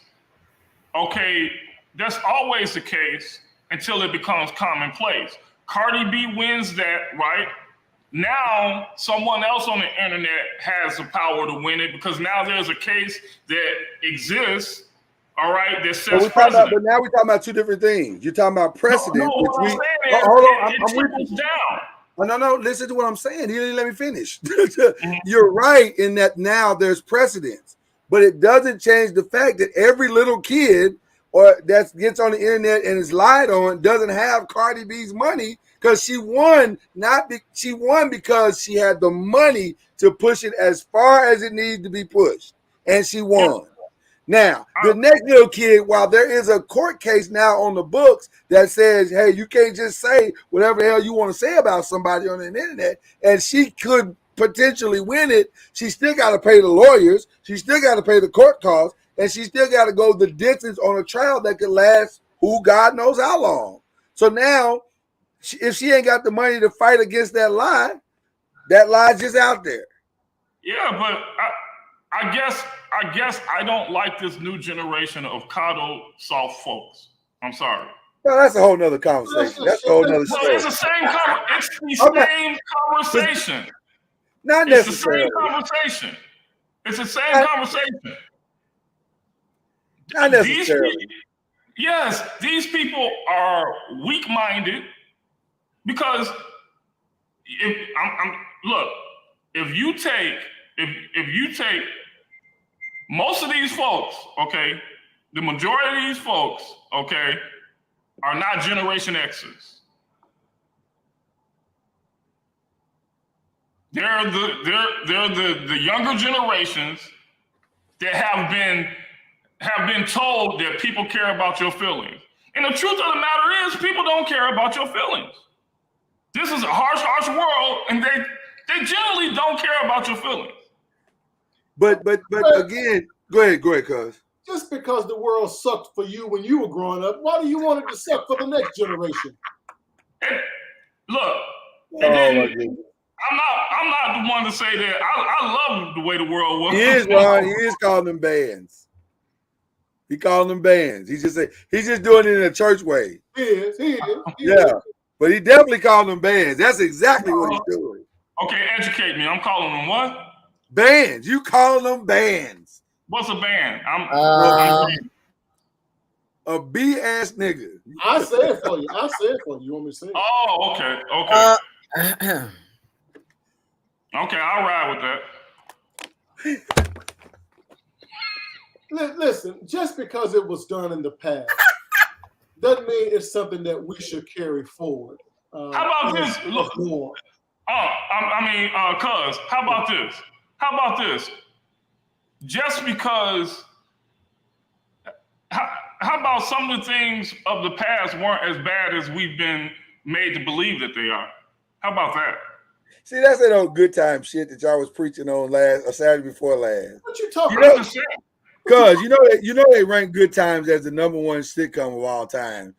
The most trauma-filled show of all time. That's the #1 sitcom of all time. That's the part that just because some white man told you that was trauma and you went and believe and now I'm traumatized as a child. It wasn't trauma to me. I love my childhood.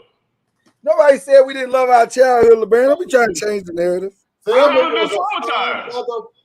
was a fine runner. We ain't talking about how fine Thelma is. Was trauma. Listen, we had a lot of fine girls in the hood. That don't make them. Yeah, but Thelma was on TV. I didn't get to see Arkansas hood. You know what? Cause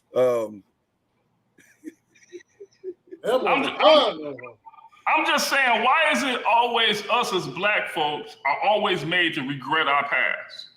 We're not regretting it. Nobody said anything about regretting our past. Because when you call my past trauma, I agree. I'm sorry. I'm not saying our past was trauma, but let's not act like everything was peaches and cream. But everything wasn't peaches and cream for anybody. You had white folks, everything wasn't peaches and cream. There was a lot of peaches and cream going on. It was peaches and cream to us. There was a lot of peaches and cream going on for some peaches people. And cream for white men in this country. I was gonna say don't start that lie, because guess what? There was a lot of peaches and creams going on for white people because they made the peaches and cream off our backs. Yeah, they made it peaches and cream on our backs, but I guarantee you, it's some child that's been molested that didn't think it was peaches and cream. And the way they've been killing folks all these years, murdering folks. So the molested child is not traumatized. He's just learning lessons. I just said that it wasn't peaches and cream. That's what my whole point. Trauma happens everywhere, whether you black, white, green or purple. So why are we trying to normalize it? Like I didn't normalize it. I said that we're the only race that is made to regret our entire past. And see that? That's the problem. That's not what I said. That's the problem with your argument. You was just talking about us as a race, but now you want to pick out that one white kid that was traumatized. We're talking about us as a race, and we're talking about them as a race. It was peaches and cream for their asses, and it was not peaches and cream for us. But this is what I'm saying. In comparison to us, it was. Okay, But what I am, that's what we were saying. That's what we were but saying. what I am saying, I'm not saying in comparison to us. What I am saying is we're the only race that is always made to regret our past. But we're not That's saying we. Hold on. Stop right there. That's not. We don't know that. First of all, you don't know that because Hispanics might regret some of the. Hold on, man. Hold on. Hispanics might be the same way. They may say probably in their conversation, some of this shit was bullshit. There's 50 of us in this apartment. Why do we have 50 people living in a 2-bedroom apartment? I'm sure they don't. They didn't love that. If that's the case, they'd be running away from it like we do. Like we do. No, that's not true. That's not true. Adapting. I agree with him. But it's not true. Adapting and learning to deal with the trauma that you've gone through is different from actually experiencing the trauma. That's not the same thing. What we've done is learn to adapt, adjust, and get through all of it. We run from our past, Mr. Noise. We run from it. Thank you. Now that's the whole truth. We do not embrace our story. What we had to eat. Because y'all not listening to what I'm saying. I'm saying the reason why we're running from it is because we've learned to get over it. We don't even acknowledge it as trauma because because it's all normal. We all going through it. We all experience it. So let's not call it trauma. We just gotta learn to adapt and survive. Look. But the truth of the matter is that we were made to regret what we had, and we were made to want what they had. Okay, let me ask you a question, LeBaron. Focus on what they had. LeBaron, what do we have? What did we have? What we used to have is we had family. What else do we have? We had family. We had family dinners. We had family discussions. We had you want me to go deep into it? What we don't have now compared to what we had? What we have now? I really don't want that at all. Because the reality of it is that while we had family and all those things that you're trying to change, y'all are now colorizing it and making it all beautiful. Let's not act like Uncle Leroy wasn't doing some. Let's not act like Uncle Leroy wasn't doing some shiesty shit. Let's not act like Aunt Mary wasn't stealing. Let's not act like there wasn't some problems. 20 years ago, if you were in a public store and there's some kid acting out, flipping out, and crying, it was a white kid. Now, it's 50 black kids. Why? Because we was made to regret what we had, the butt whoopings. We was made to regret. Some white man told us we ain't supposed to spank and whip our kids, and we fell for the okie doke. And guess what? We got bad-tailed kids running around these stores talking about I want that sucker and calling their mama all types of names. What white folks did 20 years ago. Listen, man. I need your cash out. I need your cash out. You ain't gonna cash out nobody. Shut the hell up. Yes, sir. He preaching now. He preaching. He ain't preaching. We let some white man in a black cape with a white collar tell us how we supposed to raise our kids, and his parents didn't raise him. It was your granny and your great granny that raised him. Where you think the word Nana came from? But that's not a good thing, LeBaron. It ain't good that grandma raised us. We should have been with our parents. Both of them. And cuz you be the number one on cuz you be the number one man on here all the time talking about how black fathers have run away from their responsibility. Now you in here co-signing shit. No. Listen now. What now fix it, cuz. He's trying to flip the conversation, cuz. I'm not trying to flip anything. I'm trying to help y'all understand that we have pockets of trauma that we have had in our community. Let's not act like it wasn't. What are y'all doing? You of all people know I speak quite clearly for my goddamn self. I don't need But when you gonna do it? Because you ain't answered the question yet tonight about how you feel about your new coach. When you gonna do it? Speak up there, nigga. I don't need you to talk with me. When you gonna speak up for your coach? He loves you. He loves Jackson. Listen, I believe what he's saying in this area now. And I oftentimes agree with it because, hey, it is what it is. But we as a people do run from our story.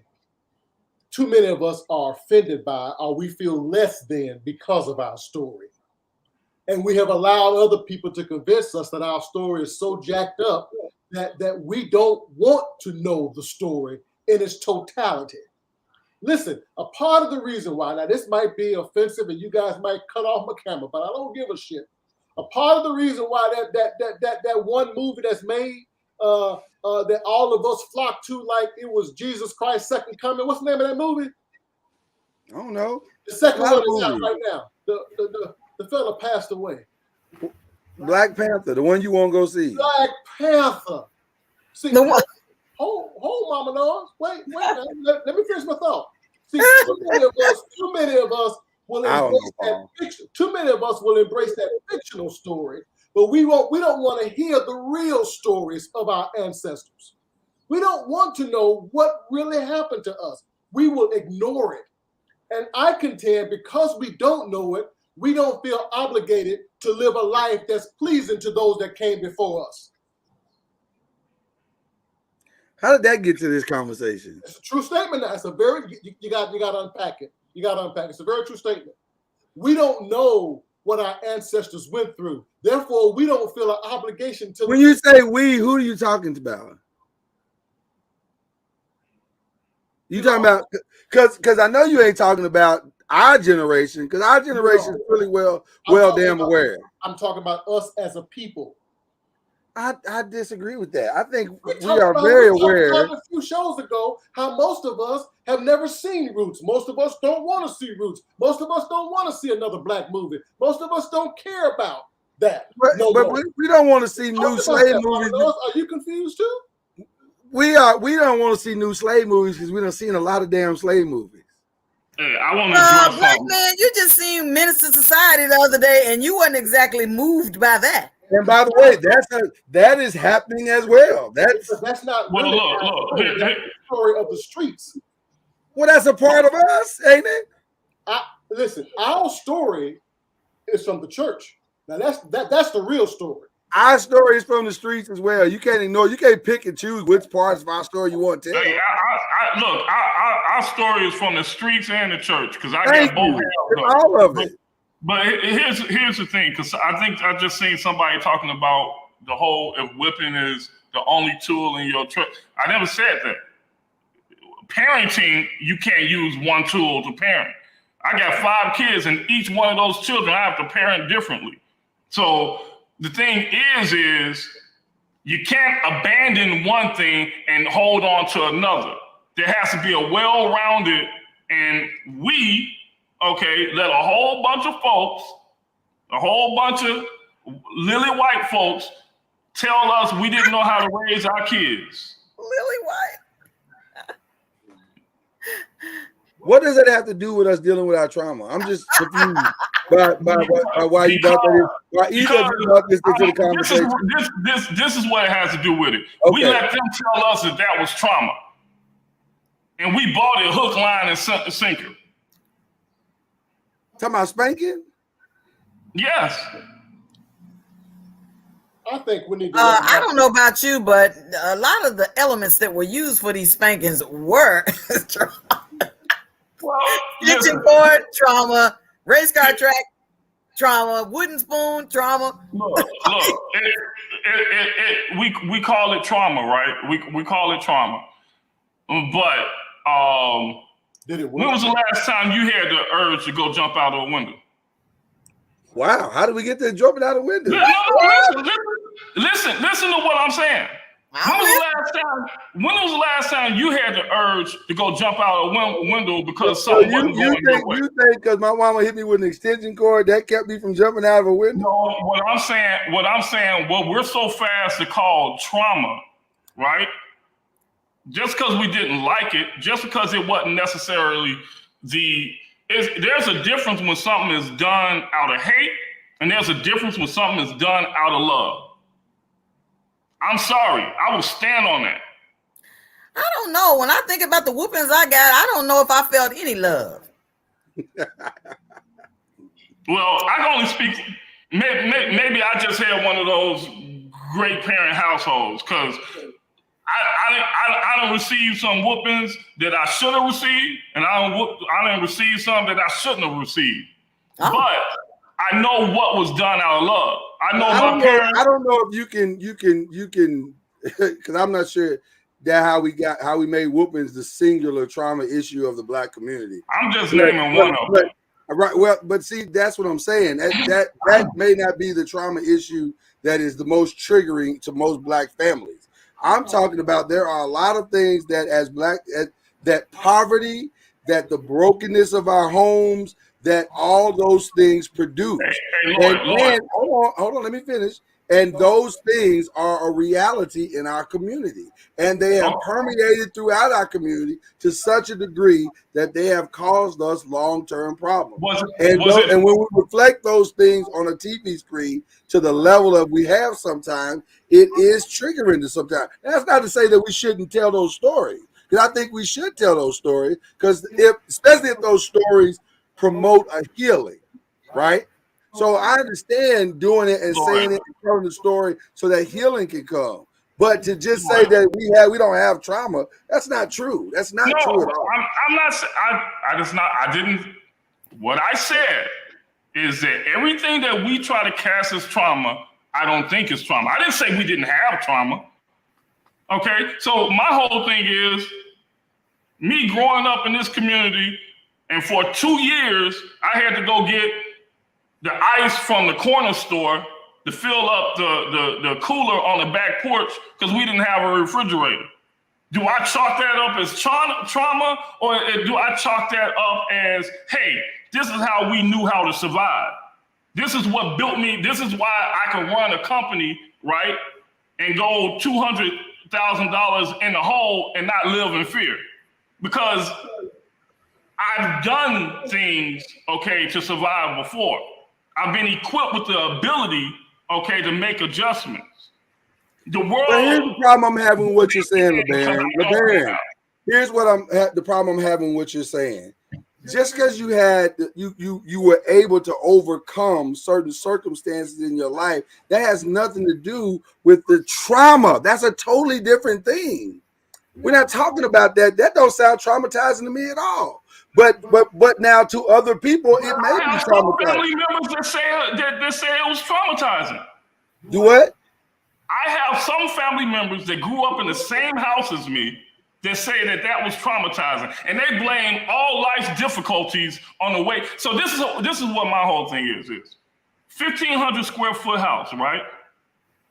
13 people in this house. In the boys' room that I grew up in had 4 bunk beds in it, and it was only a 10 by 10. All right? Half of us, that was traumatizing, and everything that we didn't do in life was based on what we had to go through, right? But LeBaron, you're not allowed to tell somebody what was traumatizing to them. That's just reality.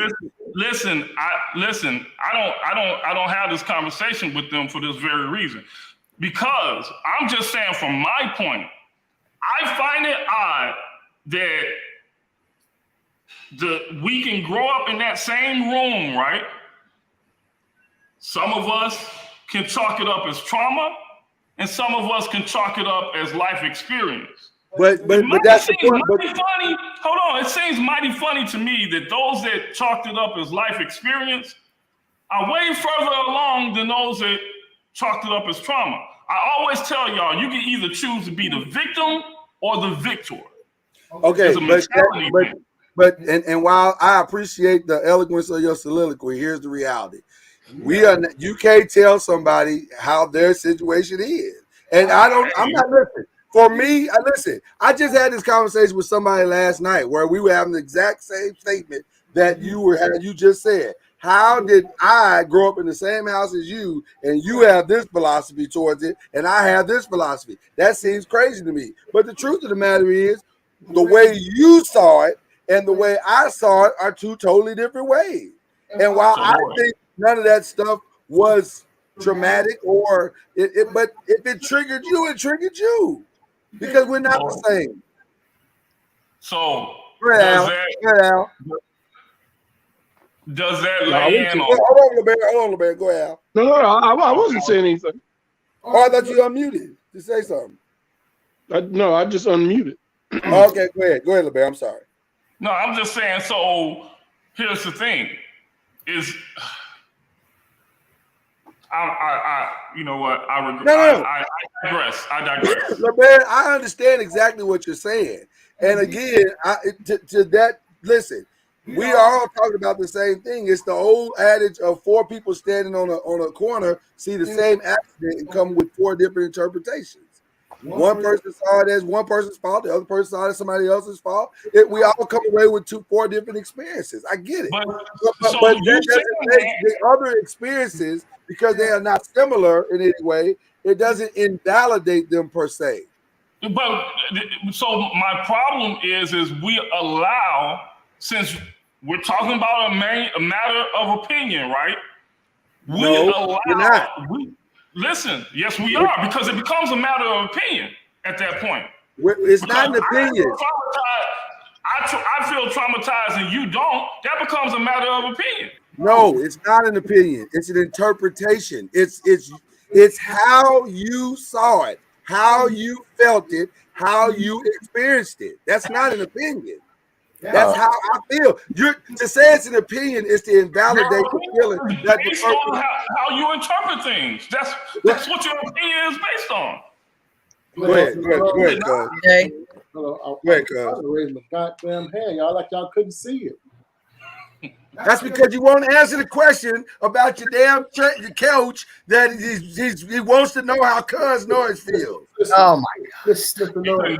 If you offered you a pig sandwich, you'd answer that. Mr. Noise, in your interpretation of what happened as a kid, I'm just asking you a question.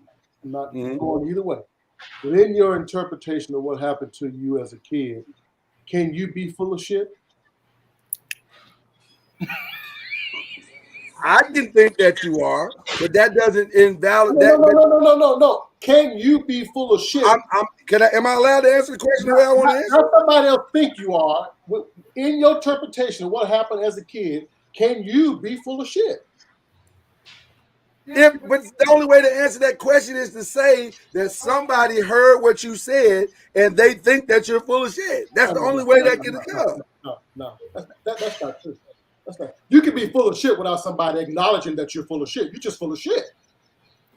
How? If that's how you feel? Because you can take what mom and dad did for you that was for good. Now listen, every child has a story about the history of their life. Period. Regardless of how well-intentioned mom and dad was, no matter how bad mom and dad was, every kid walks away from that house with a story. Right. And the reality is some of those kids, their story is full of shit.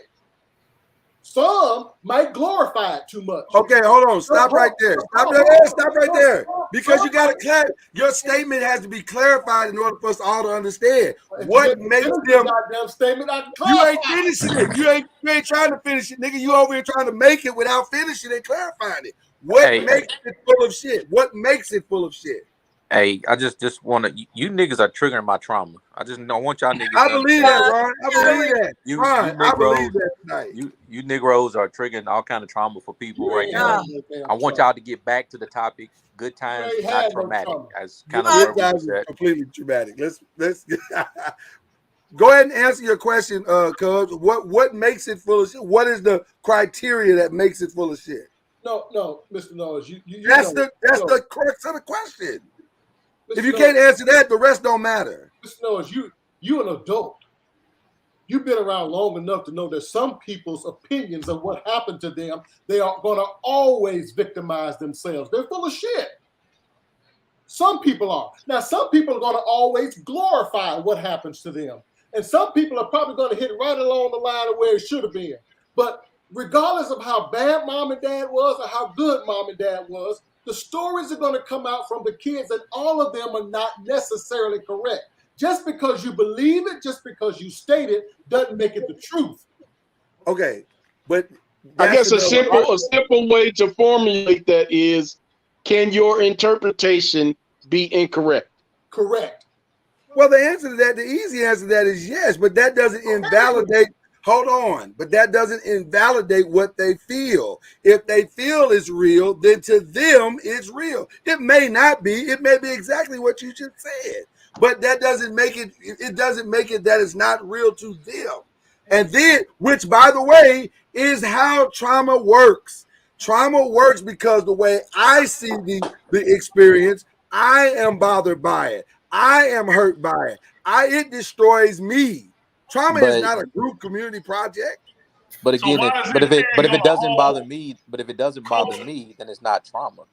It's not trauma to you. But if it bothers me, it is. But again, your definition of how you feel it is trauma is for you and for you to interpret. My definition is for me to interpret. I feel that it's not trauma. Then that's how I feel. You can't force me to feel a way that you feel because your feelings are hurt for something that you feel is trauma. But here's what I'm trying to help everybody understand. You are 100% correct. And with that being said, to say that there is not trauma in the Black community is 100%. They never said there was no trauma in the Black. They never said there was no trauma in the Black community. Came on here tonight and said that people. The Bear Burton came on here tonight and said that we over dramatize the trauma and that people are weak and they bands. We all said that he said they were bands. That's why your internet was breaking you up because I never. Internet. Wow, LeBaron, you said they were weak. He said they was weak based on his. He said they was weak based on how he feels they are. That's his feelings towards the situation. That's no. Don't try to change that like it's saying something different, Ron. That's exactly what I said. I called them BANs, but his interpretation. That's how he feels about this group of kids nowadays. And while I understand what he's saying, it doesn't change the fact that they think what they feel is real. That's the only point I'm making to you. Right, which they should. They should feel how they feel. They should be able to feel how they feel. And he can feel how he feels, but y'all can't force it upon each other. You got to let both people feel the way they want to feel. And not everything is trauma for each person. But the problem with all these feelings, we got a button for that. We do have a button. We can't operate in a society off of all these feelings. There has to be some truth. There has to be some reality. But we've made truth and reality subjective. Well, no, it can't. I mean, I'm sorry, not subject. I'm sorry, objective. We made it openly interpretive. That's how we got to the whole. I can call myself whatever pronoun I want because that's how I feel inside. Exactly, and there we go. So. See, y'all, no. That's the real LeBaron right there. Y'all trying to hide it behind listen, that's what it is. Listen, no, because here's the thing. I can take a 5-year-old child, and a 5-year-old child is going to feel a certain type of way, okay, based on what? They haven't lived long enough to know anything. And we are a society that is buying in to the feelings of a 5-year-old child who can't determine what time they're supposed to go to bed or not. And probably don't pee in the bed. That wasn't necessary. You didn't have to do that. Why you gotta talk about this? Why you gotta talk about Pissy Pete? Pissy Pete didn't do nothing nobody. Pissing that boy's bed. That was 5-year-old. Just poor 5-year-old.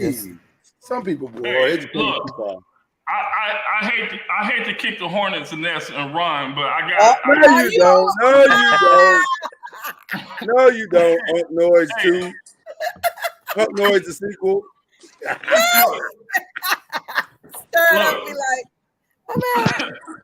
Despite these unbelievable philosophies. Hey, despite these unbelievable philosophies tonight, the popcorn is delicious. So go get it.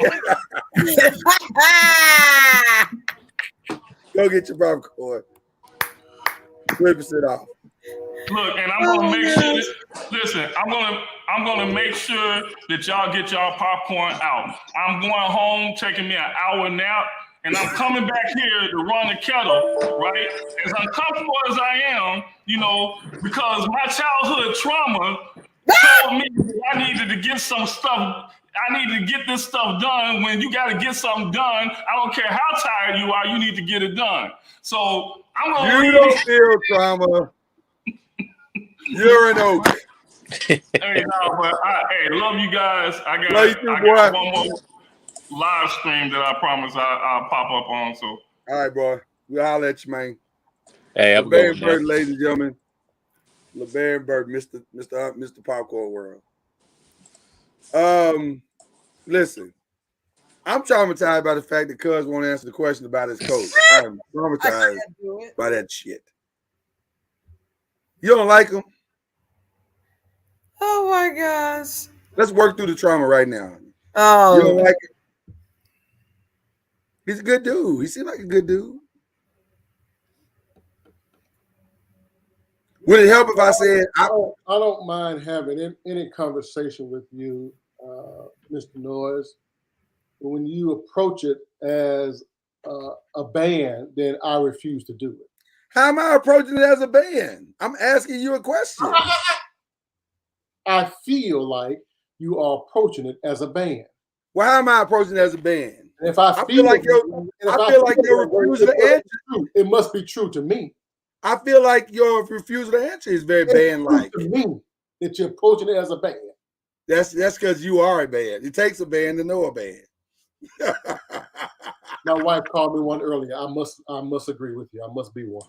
Oh wow! Damn! I didn't see that coming. You want to work through that tonight as well? I mean, we can work some shit out if you want to, bro. We got you. We got you.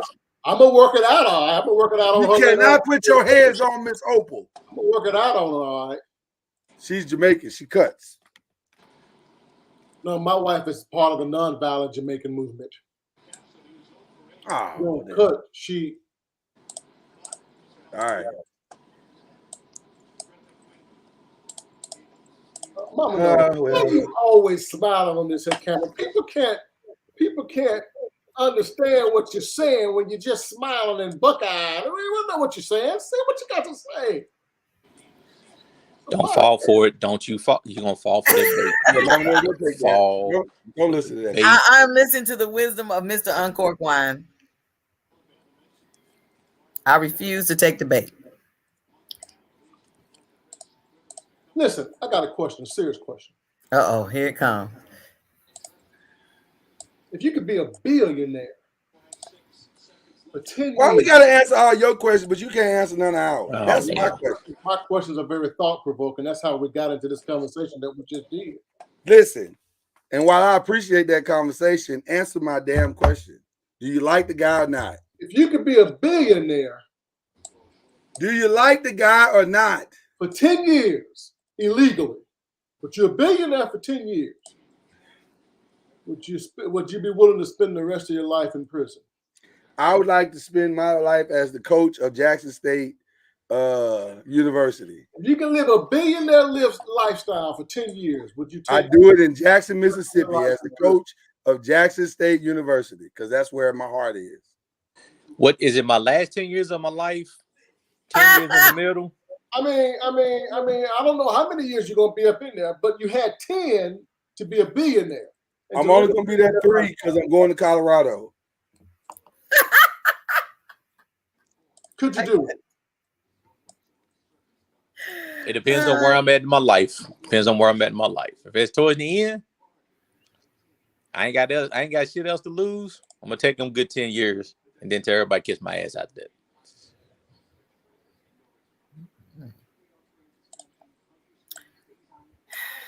Because I can help a lot of people with that $1 billion. Would you rather live a life free in poverty, but you're free?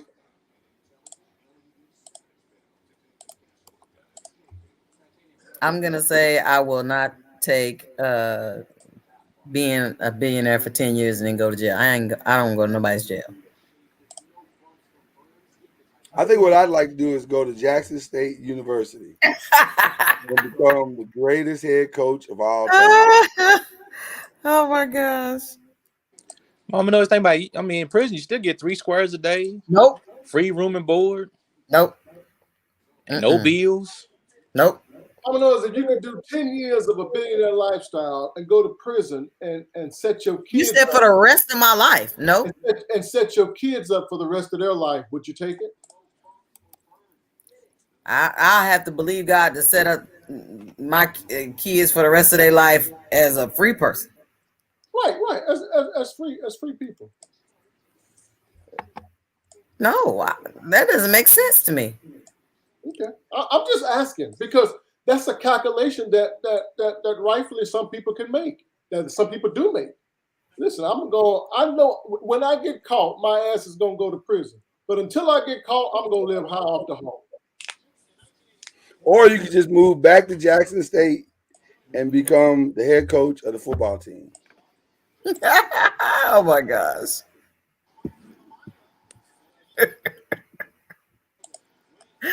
Oh my gosh. He ain't gonna let it go. Well, that's a good point, Tara. Right, that is true, Tara. He ain't gonna leave no money to Jasmine no way, so it don't even matter.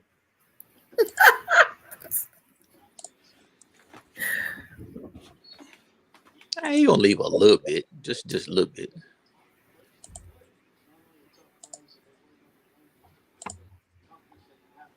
Because we're gonna answer the question that we originally asked, so we're just gonna keep doing this.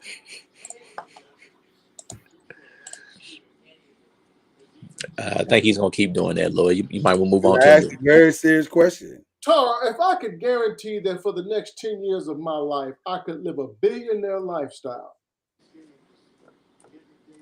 For the next 10 years of my life, if I could guarantee that I can live that billionaire lifestyle and set my kid up for success for the rest of her life, that'd be something to think about. Hell, you're doing it for free. You don't know how long. You don't know what's gonna happen in the next 10 years anyway. Mama knows. Do you realize how many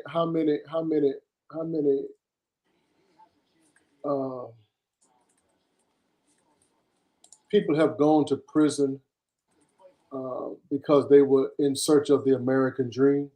They didn't even get it. You mean like the Chrisleys? No, they had the American dream. They messed that up. Theirs was kind of out there, but theirs was also borrowed though. But yeah, they lived a good life. For how long though? For how long was it? It wasn't quite 10, was it? It was close. They had a nice little run, having their whole life on TV. But are the kids set up though? Are the kids set up for the rest of their life? I don't know. I don't know. Last time I read an article on that, that black mother of that grandbaby is wanting custody of her child back now that they done gone to jail.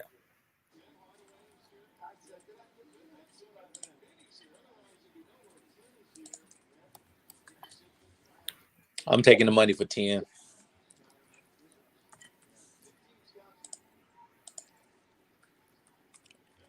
What is Tara saying? She's saying that you reneging on everything you said and you won't answer the question that I asked. I said on a prior show, what was that statement?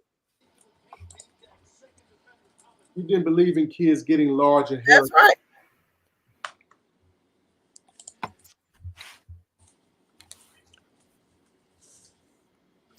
Tara, well, listen, Tara. I appreciate you calling me out on that, Tara. I don't mind a discussion like that. You wrong to spoil them shoes, but anyway. She's not wrong. You did say that. God damn it. You worse than my wife. Just because we calling you out on your BS. Tara, the conversation we was having on what you're talking about is because I have poured so much into my child that I don't see a need to leave her some exorbitant amount of money. We have life insurances in place right now so that she won't have to suffer. So we will leave our daughter money.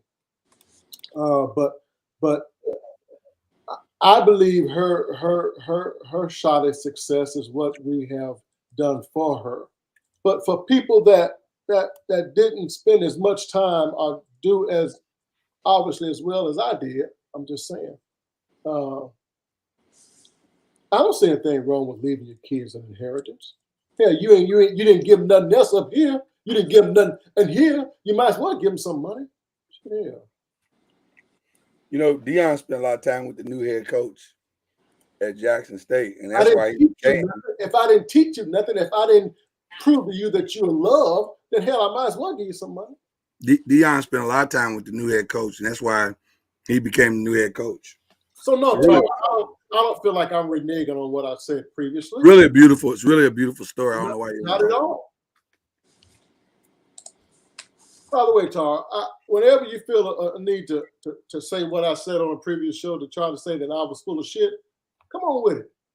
Come on with it. Are you telling her come on with it to bring her ass onto the show and call you out, or what are you trying? No, just you don't receive that you full of shit very well. Actually, I'm just messing with it. You don't receive that you full of shit very well. Oh my gosh. Because I'm not. I'm going to tell you the whole. You are right now. You won't even answer one simple question that I asked you. Because I feel like I'm dealing with a band, and I don't want to do that. Well, feel how you want to feel, but all you got to do is answer the question. I don't have an issue with the question if the question came from a pure place. I don't have an issue. It came from a pure place. Why would it come from a pure place? It's not. Why would it come from a malicious place? I don't have a dog in this fight. You're being a band. I'm not being a band. You just want. That's just your easy way out of saying you don't like the guy and you don't want him there. I don't even know the guy. What are you talking? You don't know the guy. You don't know the guy, which is why I don't understand why you won't answer the question. Whatever you want to know what I feel, I'll tell you what I feel. But what time tonight are you gonna do it? We asked your ass an hour ago. Because I told you, if Mama Noah had asked me, I would have answered her question. Okay, Mama Noah, could you please ask him the question?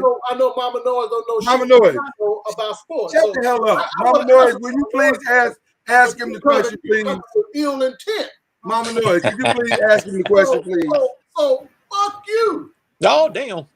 Go ahead and ask the question, Mama Noah. Go ahead and ask the question with his sensitive ass. Jay. By the way, Mama Noah, on the serious side, that haircut is still rocking. Just keep rocking. Thank you. Don't try to butt up my wife, nigga.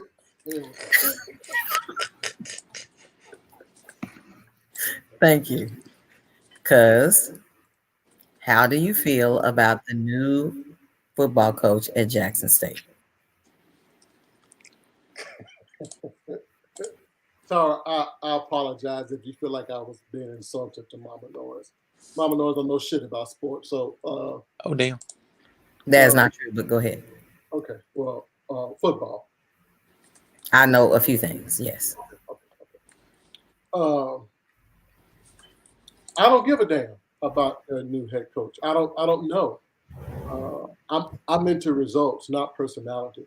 Remember, I said when Deion Sanders left, I didn't give a damn about championships. That was not the purpose.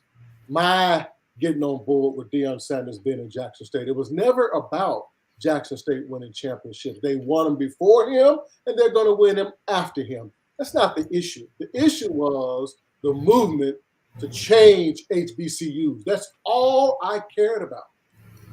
That's it. Whether it was Alabama State, your state, my state, I don't give a damn whose state it was. I simply wanted the environment for our people to change. It was never about Jackson State for me. Mama Noah, could you ask Cuz, this sensitive ass, if he thinks TC can't keep that movement going?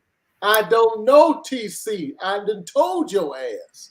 I have not researched it. I don't know. And for the record, for somebody who does not know anything about sports, I know Deion ain't down there no more. I know that. Well, Rudy too.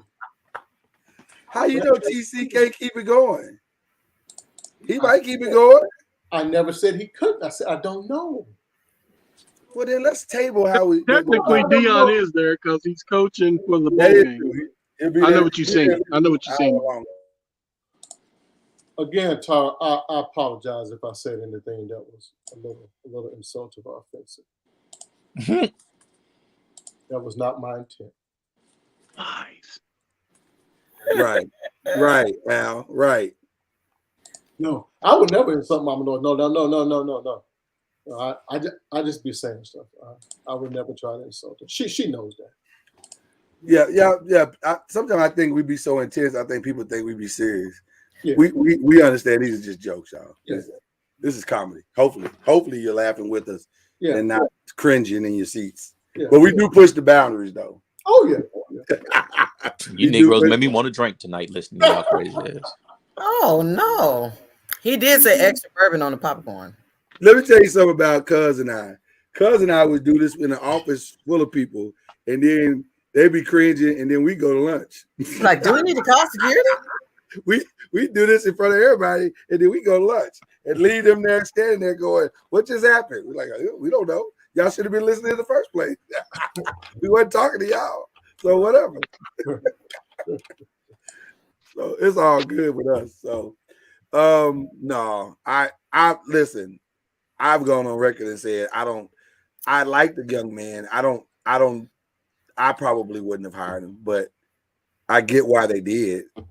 I get why they did, but if it's about the movement, like you're talking about, Cuz, you don't hire him. If it's about maintaining specifically what's going on in Jackson, then it's a no-brainer. You hire him right off the top. So apparently it's about what they're doing and not what HBCUs is doing, which is fine. That's you're not going to maintain what's happening at Jackson State. He's already robbing the coffer.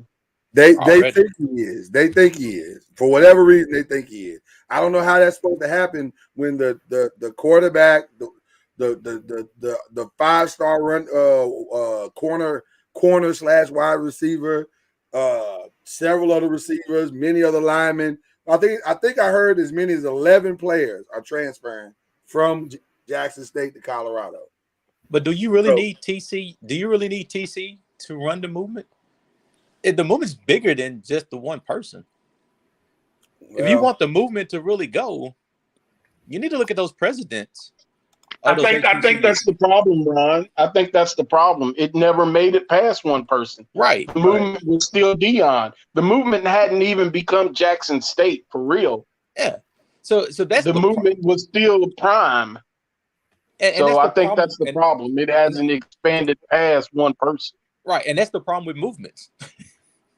Wow. Charles, that was a messy ass statement on your part, right?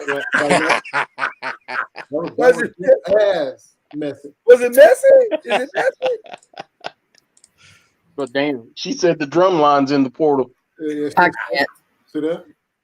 Okay, that part was messy. Yeah, that was low. That was low down right there. They just ought to be. If you saw the marching band at the welcome parade. Oh, the Colorado one? It ain't what he's used to. Yeah, it ain't what he's used to. Yeah, they got to get that band together because you got a black man coaching now. Don't do that. So what theme song is he going to come out with this time? Now he's going to Colorado. Flight of the Bumblebee. Flight of the Bumblebee. I was gonna say Who Is Pack. They're gonna change from Who Is Swag to Who Is Pack. No, they're gonna come out to must be the money. It's turning them on. Must be the money. Oh damn, Mama Noise. That's kind of savage too. That is a savage one right there. That is the song. No, you have the right song, but it's still savage. I'm just saying. I mean, the man he took a new job with a payroll increase. Maybe they got to put together a different band, like a specifically for the football team band. Yeah, it's called the marching band. Yeah, but not the one they got now. Like the one they got now doesn't have any. The one they got now got raisins in it, and they need to get the raisins out of the. Yeah, you get the button. Geez. You get the button. I ain't figure out which one it is, but you get the button, player. See, that's right. Yeah, I get a button. Which one is gets the button. If you can't tell which one it is, I can't give myself a button. I'm sorry. You get the level one. What the hell? Okay, that's fair. That's fair. The hell. I'm just saying though.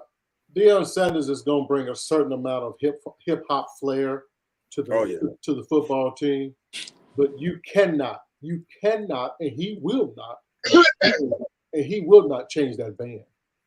Let me ask a question. Those white people move to a different beat, and they're going to keep moving to that different beat. Let me ask a question. Because typically during the halftime and the after game, when they would win, he would play songs that would feature the word nigga in it. Oh, yeah. Oh, yeah. Is he going to be able to? Is he going to have to? Oh, no. Nope. Oh, hell no. No. I'm just saying, you might. Who's? Nope. It's not going to be able to happen. Yeah, I do understand. A lot of he does have his swagger, but his swagger is going to get tamed after a few years. He has to train it. Has to. Train it. You're right. You're right. Yeah. All right. I'm just saying. Yeah. Because those white people are paying his paycheck. Everybody cares, Paul. Don't do that. Paul, don't do that. Everybody cares. It's been one of the #1 trending stories for the past 2.5 weeks. Don't do that. Listen, we might not like what he did, but let's not act like he ain't still primetime Deion Sanders. Come on, man. I ain't mad at the man. I'm just not ready to talk about him right now. I'm not mad. I understand we're in our feelings about it, but come on now. Let's not. I'm like Paul. I'm like Paul. I'm at the point I don't care anymore. That's why I'm saying. I'm here for the jokes. I'm here more for the jokes about Deion than anything else. Okay. I'm ready for next season to start. I want the man to have all the success he can have. I really do. Yeah, I mean, he didn't do nothing that was technically wrong. So. You're welcome, Tara. Here's the question for you, Al. Who will win a game first, Deion or Kenny Payne? Deion. Deion. Sorry, Al. Shit. Al said Deion too. Al said Deion too.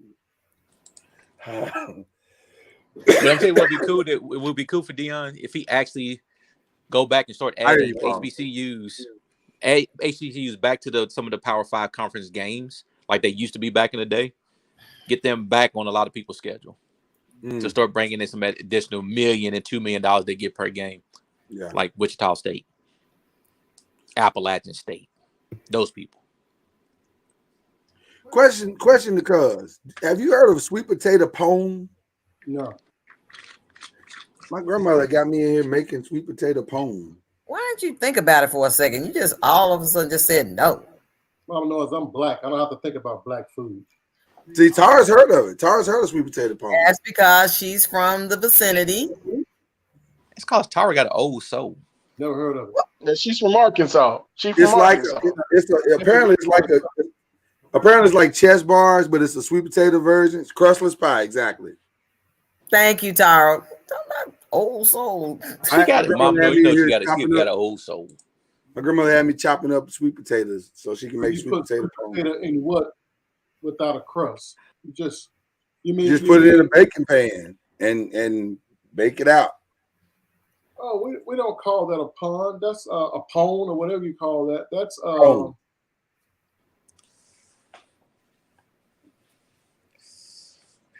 sweet potatoes without a crust.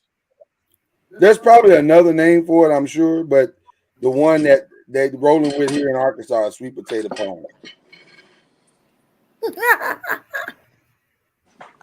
Sweet potato casserole. Sweet potato casserole, maybe. And they're mashed up the same way. Are they more chunky? Is it more? Well, it depends on what you fix. Like this one is bars. That look like it's gonna be good. I love sweet potato pie. Whereas there's another one that I saw that was more like just looked like a big hunk of mess. Uh-oh. Well, now wait a minute. No, it did. It just. Ew. No, I'm not here for that.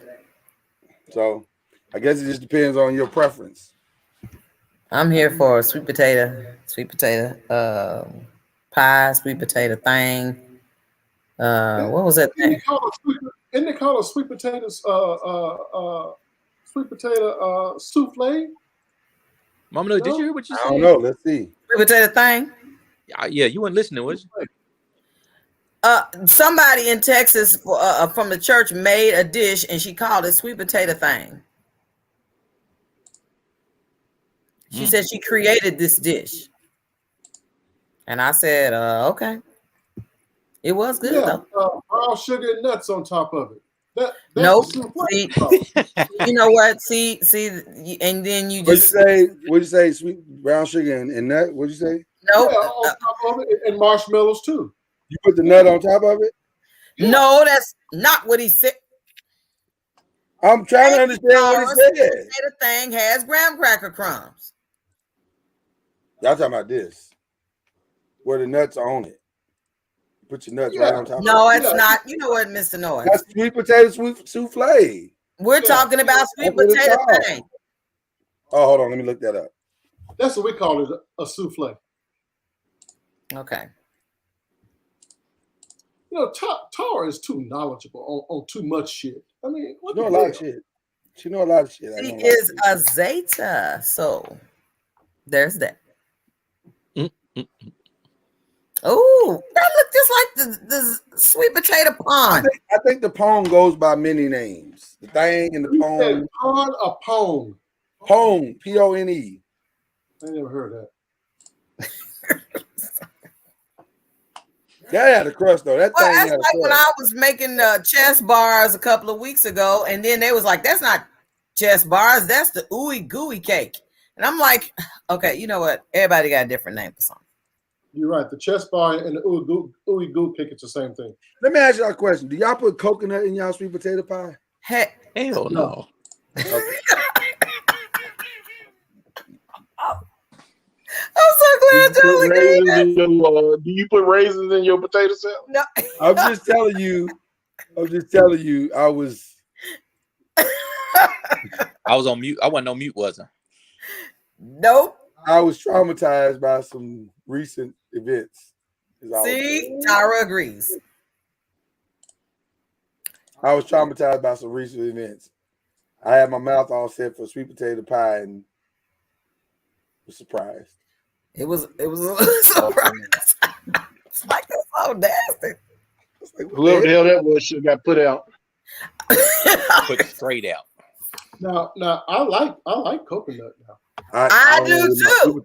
I don't like coconut. I do not like nothing coconut.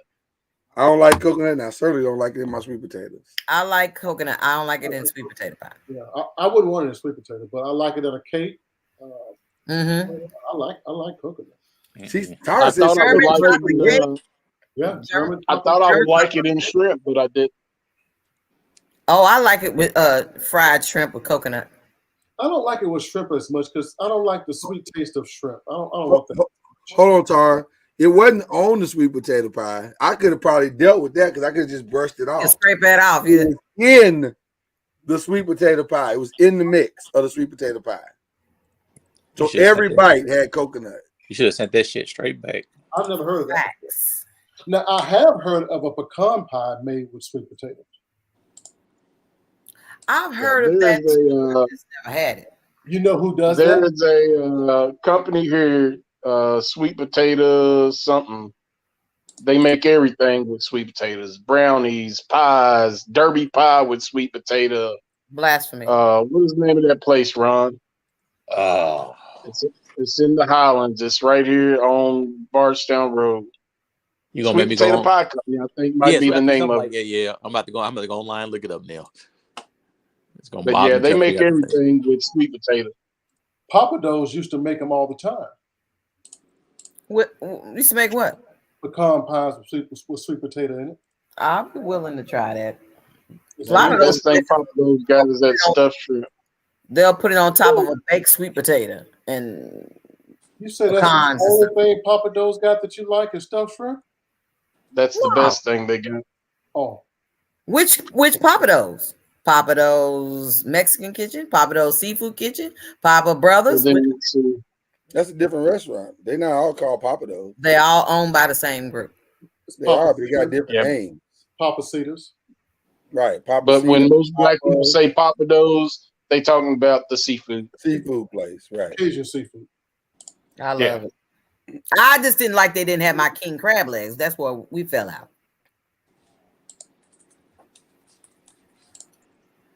What is that? A sweet potato pecan pie cheesecake? That's too many things. It sounds like a menage a trois. I've never had that. Wait a minute now. That's sweet pecan pie, sweet potato pecan pie. Cheesecake. At Papa Do's, but cheesecake, I've never had that one. That's too much. There's too many things going on at once. It's a lot going on. Can you be too experimental when cooking? Can you go too far? Absolutely. Yeah, like with that coconut. I don't really think you can. It just may not be for you, but I think the way good cooks cook is experimenting.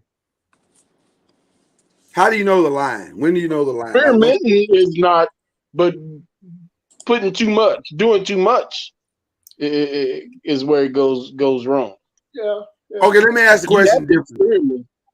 Yeah, let me ask the question differently. How much experimenting should be done with classical type of things? Like potato salad has already been defined. Why are we adding shit to potato salad? Like deviled eggs have been defined. Why are we adding bacon to the deviled eggs? Oh, that was horrible. Bacon bits to the deviled eggs. Like, is that necessary really? Real bacon? Real bacon? No, bacon bits. The kind of the little fake one. The kind you put on a salad that you made at home. A little fake. Hey, it is absolutely delicious with scallions and real bacon. Well, real bacon can go wherever it wants. What did you say? Sorry. Deviled eggs, not scallions, green onion, and bacon crumbles. Same thing. Well, real bacon can go wherever it wants, but I'm talking about imitation bacon. Yeah, imitation bacon. That's what we're talking about. It's not. I said they out here frying deviled eggs now in these streets. Yeah, they do a deep fried deviled egg. Well, for instance, right, a true Jamaican would never, ever, ever cook with celery. A true Cajun? Is that what I heard you say? True Jamaican. Oh, Jamaican. Okay. Would never, ever cook with celery. Gotcha. Oh my gosh. There's nothing wrong. There's nothing wrong with stewing those oxtails with celery. Nothing wrong with it. But a true Jamaican would never do it. I just don't understand why you keep on putting that true on the front. What's the deal with celery? She messed it. Mr. Is the celery from the devil? She messed it. I mean, he throwing a lot of shade with the true though. I'm just gonna leave it alone. Thank you, Kyrie, because he trying to be low key with it, but he know what he's saying. Listen, in reality, here's the truth. In most established dishes, you cooked with what you had, and what you didn't have, you didn't know. You didn't have it. Right. So Jamaicans never cooked with celery because they didn't have celery. Wait a minute. How did I get into this with the cooking with the celery? You're not Jamaican. I'm not talking about you. First of all, I'm way more Jamaican than you will ever be. But I've had more Jamaican than you ever will. That's probably true as well. But I made a commitment to not marry a Jamaican, whereas I am Jamaican. That's because you ain't Jamaican. I'm Jamaican. Jamaicans don't just have to marry Jamaicans. Your Jamaican didn't marry a Jamaican. A true Yardie would marry him a Jamaican. Your Jamaican didn't marry a Jamaican. That's because she's not a man. Most Jamaican women find the men a little appalling. Oh my God! Because they hoes. Damn. No, that part's true. I can't argue that part. They are. Let's be clear. Mr. Noiz does not use celery. I don't even understand how my name got put up in this. That's because Jay kept saying, true Jamaicans don't use celery. There is a holy trinity in cooking. Time out. Nobody's answered the question. What is the problem with celery? Because there are some dishes that require celery. Nothing wrong with celery. I don't think he was pissing on celery. I think he was saying, I think he was saying Jamaicans don't use celery. Right. Yeah. But I use celery in my Jamaican dishes. Yes. That's exactly what I was saying. Yeah. I asked a little while ago, what's the deal with celery? I've never got an answer. Okay. They don't have celery over there on the islands. No. Do they even have celery over there? No. But then that's why they're not using it. They're not using it because it ain't. Exactly. The shit ain't there. Of the spices that we had down south, a lot of the seasoning that we had down, we didn't have. I mean, there's so many seasonings in this world, in this country that we as black people never experimented with. You made it sound like it was a protest. See, that's what I said, Tyra. Like all of Jamaica had banded together, arm in arm, to never use celery in anything. Jay, have you ever had poke salad? Okay, now we're changing the subject. All right. Guess we're done talking about celery. Al, did you get your question answered? I've heard of it. So. What is it? I've heard of it. What is it? It grew wild in my grandmother's backyard. Oh no. I heard about it on this damn show. I ain't never had that. Yeah, it is a wild type green, poke green. Now, if we were gonna eat greens, we were gonna eat collard greens, mustards, and turnips. We wasn't gonna eat nothing else. No kale. Oh, we also ate cabbage greens. Hey, Lloyd. Yes. You remember that row of bushes that separated 550s in the Blanton house? Yes. Full of poke green. Really? Yes. I never knew that. Yeah, it grows in Louisville. It can be just growing naturally in your backyard. Is it bitter? I'm sure it is. Nobody knows. Tara said it's poisonous if not cooked improperly, so I'm out on that. I know too damn much. Well, that's because that's what it says online. And culturally, we didn't know it was poisonous or not. We just cooked it down and cooked it like you do greens. But why are we cooking grass though? I don't understand why we're doing that. As black people, we cook the hell out of everything. Throw some ham hocks in there and keep it moving. We cook the hell out of it. Ham hock don't cure everything, though, does it? The only thing we don't want is some mushy cabbage greens. We don't want to overcook the cabbage greens. We don't want to. Yeah. No soup. People every day cooking brown cabbage. Bring it. Look, people every day cooking brown cabbage, bringing it to the potluck. Like, I made cabbage. You take that shit back home.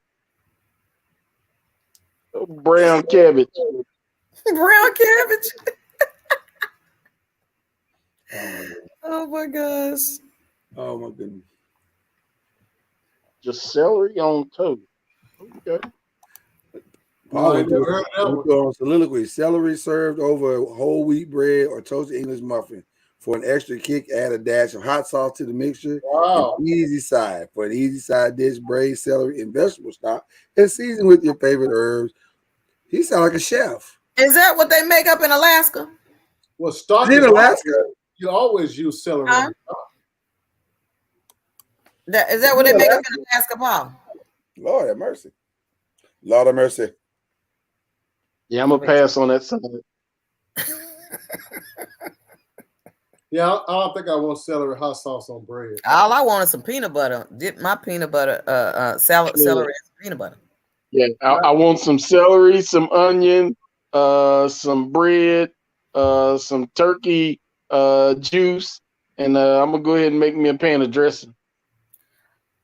That's only ATL. You got that man in Alaska. He in the ATL. I figured that's what the dish came from, was Alaskan dish. You don't put bell pepper in your dressing, Albie? No, sir. Okay. I do want it in my dressing. Yeah.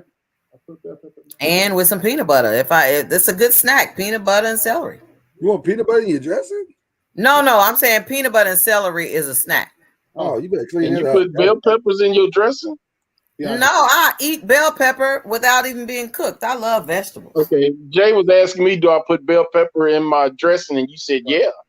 Right. No. You jumped in. You got to wait. You got to let the pause go by. I've never had it that way, Jay. So I don't know if it's good or bad. I don't put it directly. I don't put it directly in the dressing. I put it in the chicken or the hen that I'm cooking. Gotcha. If you do the flavor of the bell pepper. If you do stock, you're going to use celery, bell pepper, onions, and garlic. in your stock. For dressing? Well, that's what stock is made of. In the restaurant, so that's what they put in the stock. Well, hell, I've had stock with just chicken and onions. Well, you're supposed to put celery in stock also. Right. And if I were to make it, which I do, I make my own chicken noodle soup or whatever, but I don't put bell peppers. I just use celery, onions, and occasionally I'll throw some carrot in there.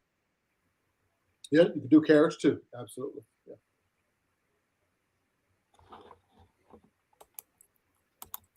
So I take it by all this conversation, everybody's getting their Christmas shit together. I mean, dinners together. We don't do dressing for Christmas. Oh, you out on that? Y'all doing a whole different deal? Christmas around my house is ham, potato salad, green beans. So no mac and cheese, no greens. All that's Thanksgiving. Tara, I think I'm gonna do New Year's Eve. Then New Year's Eve, you're gonna get a pot of black-eyed peas, some sort of pork, cabbage with a dime in it. Oh man, he goes all in. I thought that's what they put in the black-eyed peas. I think the dime goes in the green vegetable, which represents money. No, we cooking. No, we done already started cooking. We done got some stuff already. Vegetables and stuff already cooked up, prepping for it. That do sound good. Some good old grilling. Yeah, I'm leaning toward doing some grilling. In addition, we already got a hen, and I'm leaning toward doing some grilling just to break it up. You said a hen? Yeah, we got a hen. That wasn't my that wasn't my choice. You sound like you're against the hen. Oh no, I like hen. I just like to change it up. Christmas, I like to change it up. I've always been a big fan of changing the whole thing up. Right, Paul, like barbecuing all the way out, or some years I've gone Italian all the way, or I've gone, just different ways.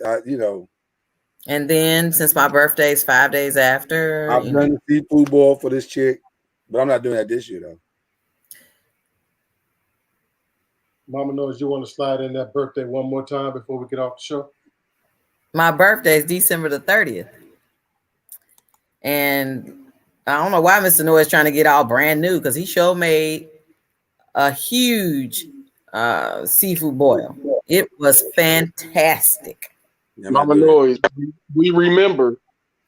Y'all ate it for like 7 days. We remember. Oh, it was longer than that. All of my favorite stuff. I mean, that was like the widow and the cruise of oil. It just never ended. Every time she went to the oil, it just was abundant. It just seemed like it was just there. I'm like, and see, you had the grill out, then you was making all them shish kebabs. Oh, kebabs. Fantastic. Yeah, I'm not doing it this year. You know what, Lloyd? Everything I ain't doing it this year. I ain't doing it this year. Dang. Tara said she had to go to 5 stores to get a hen. Yeah, we ain't got 5 stores in Pine Bluff. We only had one option. You must be up there in Plano some damn well. Take your ass down there to South Dallas, Oak Cliff. You get you a hen. Right down there on Lancaster. Yeah. Dang, you can't get more. Now, see, you ain't say it right. You supposed to say Lancaster. No, I drove past Oak Cliff. The street is actually called Lancaster, but the town is called Lancaster. I be trying to say Lancaster. Are they spelled the exact same way? It's spelled the exact same way. Are they spelled the exact same way? I know. Yes. I know these Dallas folks confusing as hell to me too, but okay, all right. Because they be saying some shit. I don't believe everything they say. She said she had to get in a Tom Thumb in North Park. That old bougie ass place. Expensive than a mug. Right. Tom Thumb. Woo. Oh, hold on. Before we go, I know we're about to leave in just a minute, but I promise Al an update. We watched Rudolph last night. Oh, and no. once again, no, you better not. Stop doing that. Stop doing that. You stand here and take it like I took some of the shit you was doing earlier. Rudolph did get asked by one of his homeboys, let's go and check out some of these does. He says a whole lot of does over here. That's what he said, Mama Noise. You got does in this house. There's some does in this That's what house. he told us. He said, let's get these does. He said, I got does. Mama Noise, you a hater. Oh, Jesus.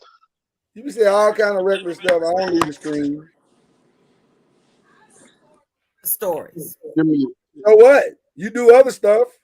Does and area codes. That's what it is. He got does. That's what he told him. That whole show was racist. Whatever. The islands of misfits. Bunch of kids that can't go play with the other kids because they don't look the same. Okay, this is Mr. Noise's Damn, that what was wrong with the holiday cartoon. That sound like the project. I'm just saying, Good Times and Rudolph traumatized. And Frosty. All right. Cuz. What's next? What's next? I don't know. Mr. Noise the other night. I wanted to invite you out to a comedy show, but I realized you Oh man, it's been great. Who'd you go see? I realized you live in Arkansas. I know. Who'd you go see? Are you allowed to say it publicly? No, I haven't gone to see anybody. I'm going New Year's Eve. They have a New Year's Eve comedy show. See, that would be a great birthday gift. I said Mr. Noise, not Mama Noise. What? It's on. It's the guy. It's the guy. We have a button for that. We have a button for that.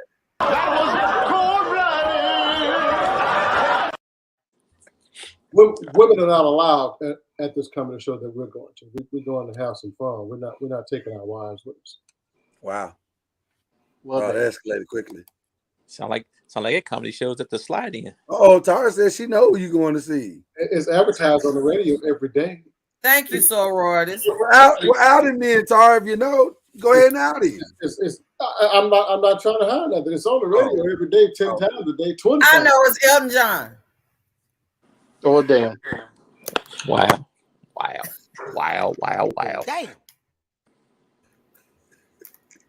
So y'all be women ain't allowed. Tension. It's just. Some of those you don't allow your husband to go hang out with the fellas. I don't have to allow him. He can go if he wants to. Well, that's what we're doing. We're hanging out with the fellas. The women. Well, then you should have said that instead of women ain't allowed. Well, shit, you ain't. I don't want to come no way. Anybody want to see Gary Owens' old bootleg tail? You don't want to insert yourself talking about, I can go to my birthday. Because it is the day after my birthday.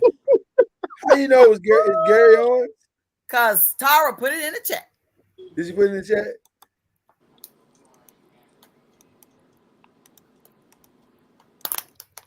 Okay. He's only marginally funny to me though. It's gonna be a lot of people there. It's not just Gary Owens. It's gonna be a lot of. Okay.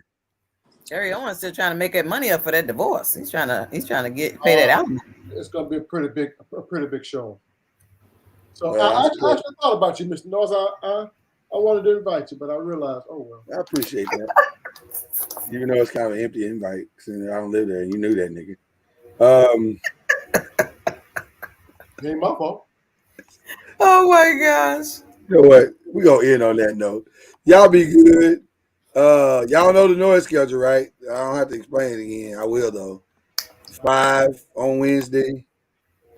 Thursday morning, Believe in the ACC. Got a throwback show on Thursday evening. We'll be back live Friday.